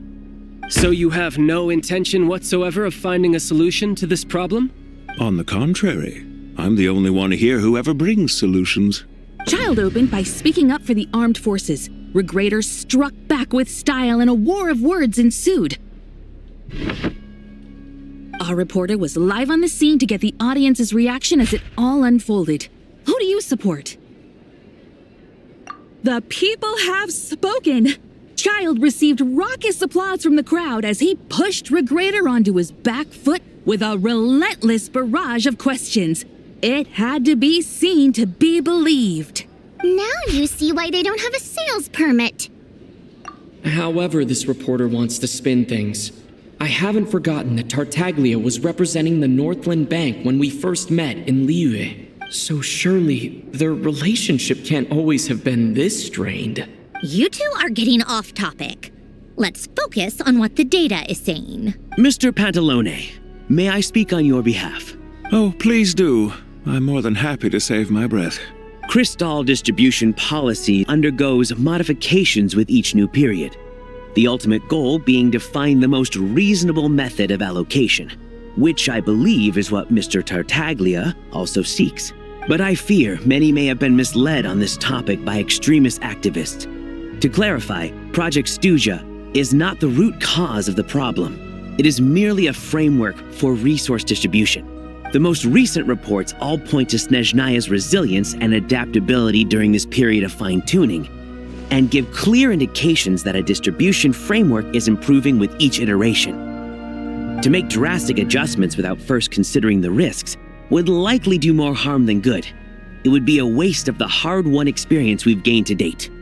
Renowned scholar of finance, Arapov spoke up to clarify the fiscal logic, clearly alluding to social organizations like the Rokot in his words. With the notorious Lelex still active to this day, should the Rokot be held responsible? No, there is someone else to blame. She's just rephrasing what Mr. Pantalone said. The Rokot are the critics he accuses of taking no responsibility for their actions. As for Lilac, you won't have heard of him yet. He's currently the most famous member of the Rokot. Well, more like infamous. Ending Project Stuja has become an obsession for him. Unlike the more decent ones among us, he believes that votes in the Vetcha are all that matter. So whether it's threats, coercion, or bribery, he'll use whatever means necessary to get people to change their vote. And since we're already on the subject, what do you think of Lelec's methods? Are you for or against? Well, whatever the story is, his actions benefit us all. We stand with Lelec. At least someone here wants to take this discussion seriously. I've been considering that issue myself. What you really need is more precise regional data, right? I think it would be easiest to let the Fatui handle it, since they're already in charge of Crystal shipments anyway. We may as well get them to collect some data while they're at it. Whatever you need, you can ask the Fatui to look into it for you. In terms of supervision, I think the Druzhna would be a good fit. I had hoped to discuss this with Miss Vesna, but sadly, she's not present. I will be happy to take a note of your suggestions and present them to Commander Vesna for a decision upon her return. The Commander has always taken a keen interest in Project Stuja. However, given the Druzhna's demanding workload, I'm afraid it may prove difficult for them to provide any practical support. Let us refrain from jumping to conclusions until a concrete and actionable plan is in place. My apologies, Lord Rooster. There are numerous issues to address here, including manpower, time sensitivity, and reporting lines. Nevertheless, I support drafting a proposal. Follow the usual procedure, and it can be raised as a new motion for all parties to evaluate at the appropriate time. In that case, I'd like to share one thought before the proposal is drafted. The issue of time sensitivity was raised just now, which I presume relates to the official reports. In fact, the Energy Commission already collects regular statistics on each urban center and its surrounding area. Would these be of any use? That's a good idea. I read every issue of Svietlo Laidovka's report, and although my focus is mostly on the section about equipment operation, the energy consumption statistics also yield a lot of insights. Be that as it may, does no one see an issue with using local data to determine Crystal quotas? In the long term, it seems like a very risky solution. Not if they are used purely for reference. So long as we have the report from the Northland Bank's headquarters to corroborate it, no one will be able to fool me. Very well then. It appears that this arrangement is acceptable to all parties. Yeah, sounds good to me. The members reached a provisional consensus on the issue of improving treatment for Fatui soldiers.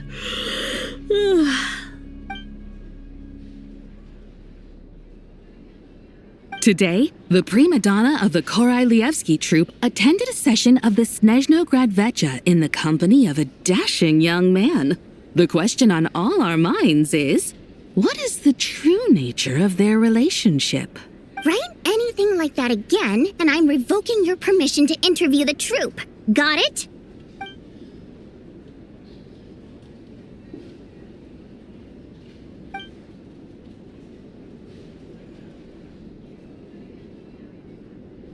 Now then, if there are no further contributions from those present, we shall proceed to the final vote.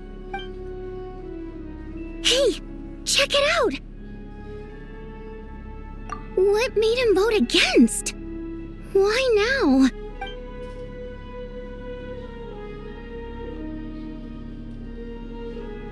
The votes have been tallied. Those in favor of continuing Project Stuzha total 61%, securing a clear majority. That was too close. The margin has shrunk yet again. Chuganov was a huge loss. I'll bet Lelek is behind this. I wonder how Pulcinella will respond this time. Chuganov. I see. Lelek strikes again. Yes. Go, Lelek. Once Project Stuzha is defeated, our unwavering support at Bring Out the Kvass will finally pay off when we make our comeback. I can taste our victory already! In accordance with the result of this vote, Project Stuzha will remain in effect until the next Vecha period. Finally, may I remind us all, we debate only for the greater glory and solidarity of our nation. May the aurora shine ever on, and the tundra always stand firm. The session is concluded.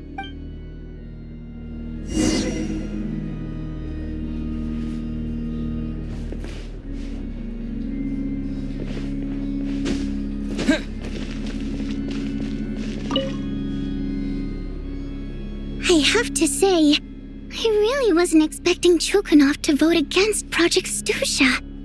Well, in principle, Snezhnaya's business and political elites ought to be the ones least likely to oppose it. As we heard, Project Stuzha is basically just a resource distribution framework that requires everyone to cut back during the winter. But even if the policy got cancelled, the Tsaritsa's energy needs wouldn't suddenly go down. The extra demand from the public would have to be filled from somewhere. So logically, the factories would have to take the hit. I got a letter from Mr. Mitya just before today's session. He said he's confirmed that there are issues around overtime and excessive energy consumption at the Iskra manufacturing plant. In a situation like this, once the Rooster receives the report, he'll order the factory to halt production and submit to an investigation before issuing a penalty. But that's a week-long process, and thus didn't make it onto the Vecha agenda this time. I don't think he suspects anything so far. Exactly. And as you know, he's a very selfish person. I was originally gonna try and flip him after he received notice of the official sanctions. My plan was to convince him that the whole thing was completely unfair. Rather than just sit back and take the hit while his factory stopped production, he'd be better off voting to end Project Stuzha. At least that way, no one else would be able to make any money either, because all the factories would suddenly have more limited energy to work with. But now, he's already voted against it, which means someone must have used more forceful means to change his vote. Just like with everyone else who flipped. Yeah, no one knows why Lelek is so obsessed with ending Project Stuzha, but by the looks of it, he's inching closer and closer to success. Lelek must have strong motivations, given how he'll stop at nothing to achieve his goal. Maybe he knows the full truth of Project Stuzha. Maybe my next step should be to focus on him. Oh, right. What are your plans for the rest of the day? Shall we head out? Hey, comrade. I noticed you were here during the debate. I didn't take you for a political enthusiast. Greetings, Harbingers. I just happened to have some free time today, and my new friend here thought it might be fun to check out the Vecha. Ah, Odette must have introduced you. Looks like you two are getting along pretty well. I'll leave you to catch up. I should head back to the troop. Sure. Break a leg and all that. Thought it might be fun to check out the Vecha, did you? Things are never that simple with you, Traveler. There's no way you're here for kicks and giggles. Tell me I'm wrong. Oh, yeah. To some, he's a captivating enigma. To others, he's the bane of their existence. No one ever thought that some anonymous nobody from the Rokot could cause such a stir. Huh? You want to look into Lelek? Then I'm sure his days of anonymity are numbered. What do you think, Sandrone? Fine by me, I guess. If the Traveler actually manages to expose Lelik, it'll be doing Pulcinella a favor. In return, it seems fair to let him in on what we've learned so far. My thoughts exactly. Sharing is caring, after all. Head back to Glupov and grab the files on Lelik. It's easier to just pull the records than go through the rigmarole of getting the Traveler a visitor's permit. As you command, child, sir. In that case, since we're going to be waiting anyway, I'll have someone brew a pot of black tea.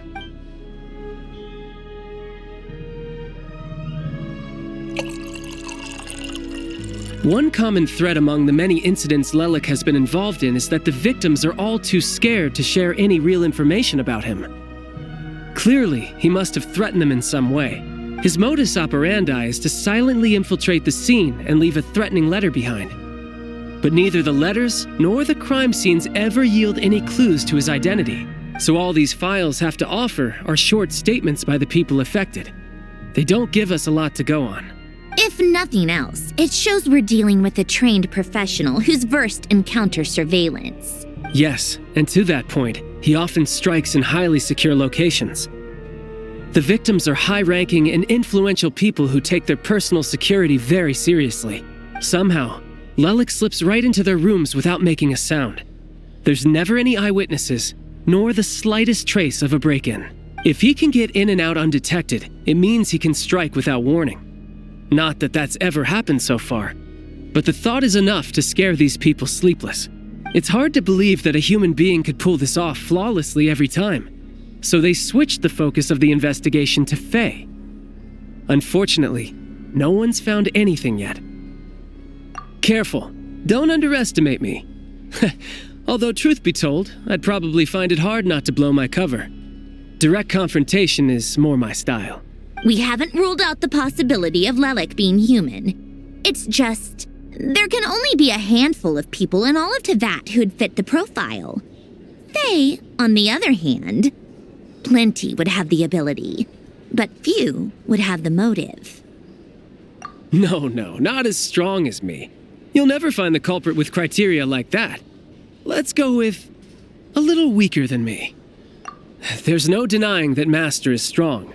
But meticulous? We can only hope. He's just trying to find a reference point. Stop getting fixated on who's stronger than who.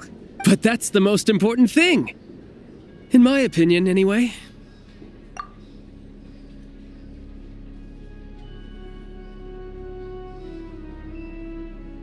Odette? Yeah, that seems about right. Her skills are solid, and she's always calm under pressure. Except she's Fatui, so the likelihood of her working against us is pretty low. But yeah, much more accurate than your previous example, at least. No, wait a moment. Maybe we should interrogate that assumption. What do you mean? Which assumption? Her Fatui identity doesn't necessarily exonerate her. And when you think about it, the Rokot would be Plus, she wouldn't need to be such a pro at covering her tracks. She'd already know where the Fatui will be and when, so she could choose the perfect time to act. Oh, yikes. I was just thinking out loud. Why is this starting to sound like such a convincing theory? Still, what reason could Odette possibly have for trying to call off Project Stuzha? Arlecchino would be the best person to ask. She knows Odette best. Unfortunately, she isn't back yet. Rosaline used to open up to her in private about her struggles with Odette. As I'm sure you can imagine, Arlecchino is quite a lot better with children than Rosaline was. She gave her some tips on how to handle the situation, and Rosaline managed to reach a settlement with Odette before leaving. So I suppose there were at least no lifelong regrets left behind. Beyond that, I don't know the details about that side of things. But I do know that Odette definitely has a motive to hold a grudge against Project Stuzha. The reason being, her father passed away during the early stages of the project. That was back before it had been named Project Stuzha, when things were still being worked out. But in essence, it's remained the same ever since. Huh. The more you know. Rosaline was always so self-centered. I never understood why she started paying so much attention to Odette. Is that such a surprise? If you cast your mind back, you may remember that Rosaline and I weren't exactly close. We had tea together a few times, but that was about it. Odette's past is no secret. Her father was a fatus and her mother was a very famous ballerina. On the surface, it looks like she followed right in her parents' footsteps. But the truth is quite a different story. After her father passed away on a mission, her mother was overcome with grief. She broke her leg during a performance and could never dance again. Odette was only interested in ballet at the time, but this tragedy left the family with both breadwinners gone. They could barely make ends meet. Per Capitano's policy, family members of Fatui who died in the line of duty had to be appropriately accommodated and provided with adequate assistance. So, regardless of how Rosaline may have felt about it, it fell to her to resolve the issue of Odette's family's livelihood. In the end, the solution they agreed upon was to have Odette join the Fatui. Right, because the alternative would have been a one-off compensation payment, I guess. In that sense, joining up was definitely the better option. Still, she must have had mixed feelings about it, right? If she doesn't even like the Fatui. It's just a theory, a possibility. But as a motive for Odette to become Lelik, it holds up. That said, I have no idea where Odette's head is at right now, or what her conflict with Rosaline was about. Plenty of people were on bad terms with Rosaline. I have no intention of trying to figure it all out. Yes, but there's not much point in discussing that now. Yeah, back to Lelik. Since our investigations so far have turned up next to nothing, we've got nothing to lose by trying a new angle. Funnily enough, Tonya and I had actually made plans to go to the theater tomorrow to watch Odette's rehearsal. Unfortunately, thanks to this Lelik situation, I'll be stuck working overtime again. Which means you can go in my place. No point wasting the ticket. Plus, you'll get to meet Tonya. Spirit Seeker. Quite the classic ballet. It was passed down through Odette's mother's family for generations, though it hasn't been performed in years. But Odette's been practicing it diligently, and it's finally ready for a return to the stage. Excitement is through the roof. Tickets for the official performance sold out long ago. Tonya's excited for it too. She's desperate to see it no matter what. Personally, it's not really my kind of thing, but since she's my little sister, I had to figure something out. I've actually seen it several times before. The story's pretty straightforward. The lead character follows a trail of clues left behind by a spirit, gradually recovering her memories along the way. It's a tale of love and regret. So not exactly reinventing the wheel, at least by today's standards. But when that classic melody kicks in and the lead character begins to dance, it always gets me. It really is beautiful. Not an easy dance to do justice to, though. I know it's always been Odette's dream to perform this piece, but I'm not sure she's really ready. In that case, I think that even if she is Lelik, we should wait until her performance is over before we respond. I'll let you take it from here, comrade.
progress today.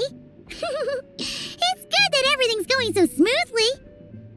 Next step is to head back to the theater and get a clear answer from Odette. Either way, Paimon doesn't get the sense that she's a bad person. Sure, she might have done some pretty extreme things, but Paimon bet she has her reasons. Maybe this is going too far, but with everything she's managed to do so far, wouldn't it make more sense in theory to be even more, heavy-handed? Why leave a letter when she could, we know there are plenty of other ways to keep people in line, right? The point is, she could have gone further, but she didn't. So, if it is her, she's got some principles at least. Yeah! Well, all you can do is follow the facts wherever they lead. No change, really. But that thing Paimon told you about yesterday? Paimon feels like she can sense it more clearly now. Hearing you talk about your day makes Paimon itch for an adventure. If only she could be there with you so we could experience it all together. Yeah, I wish you could be there too. I'm not used to adventuring alone. But don't worry, we'll get to the bottom of this. Guess it's just one of those things. Never mind. Paimon will behave herself and keep resting.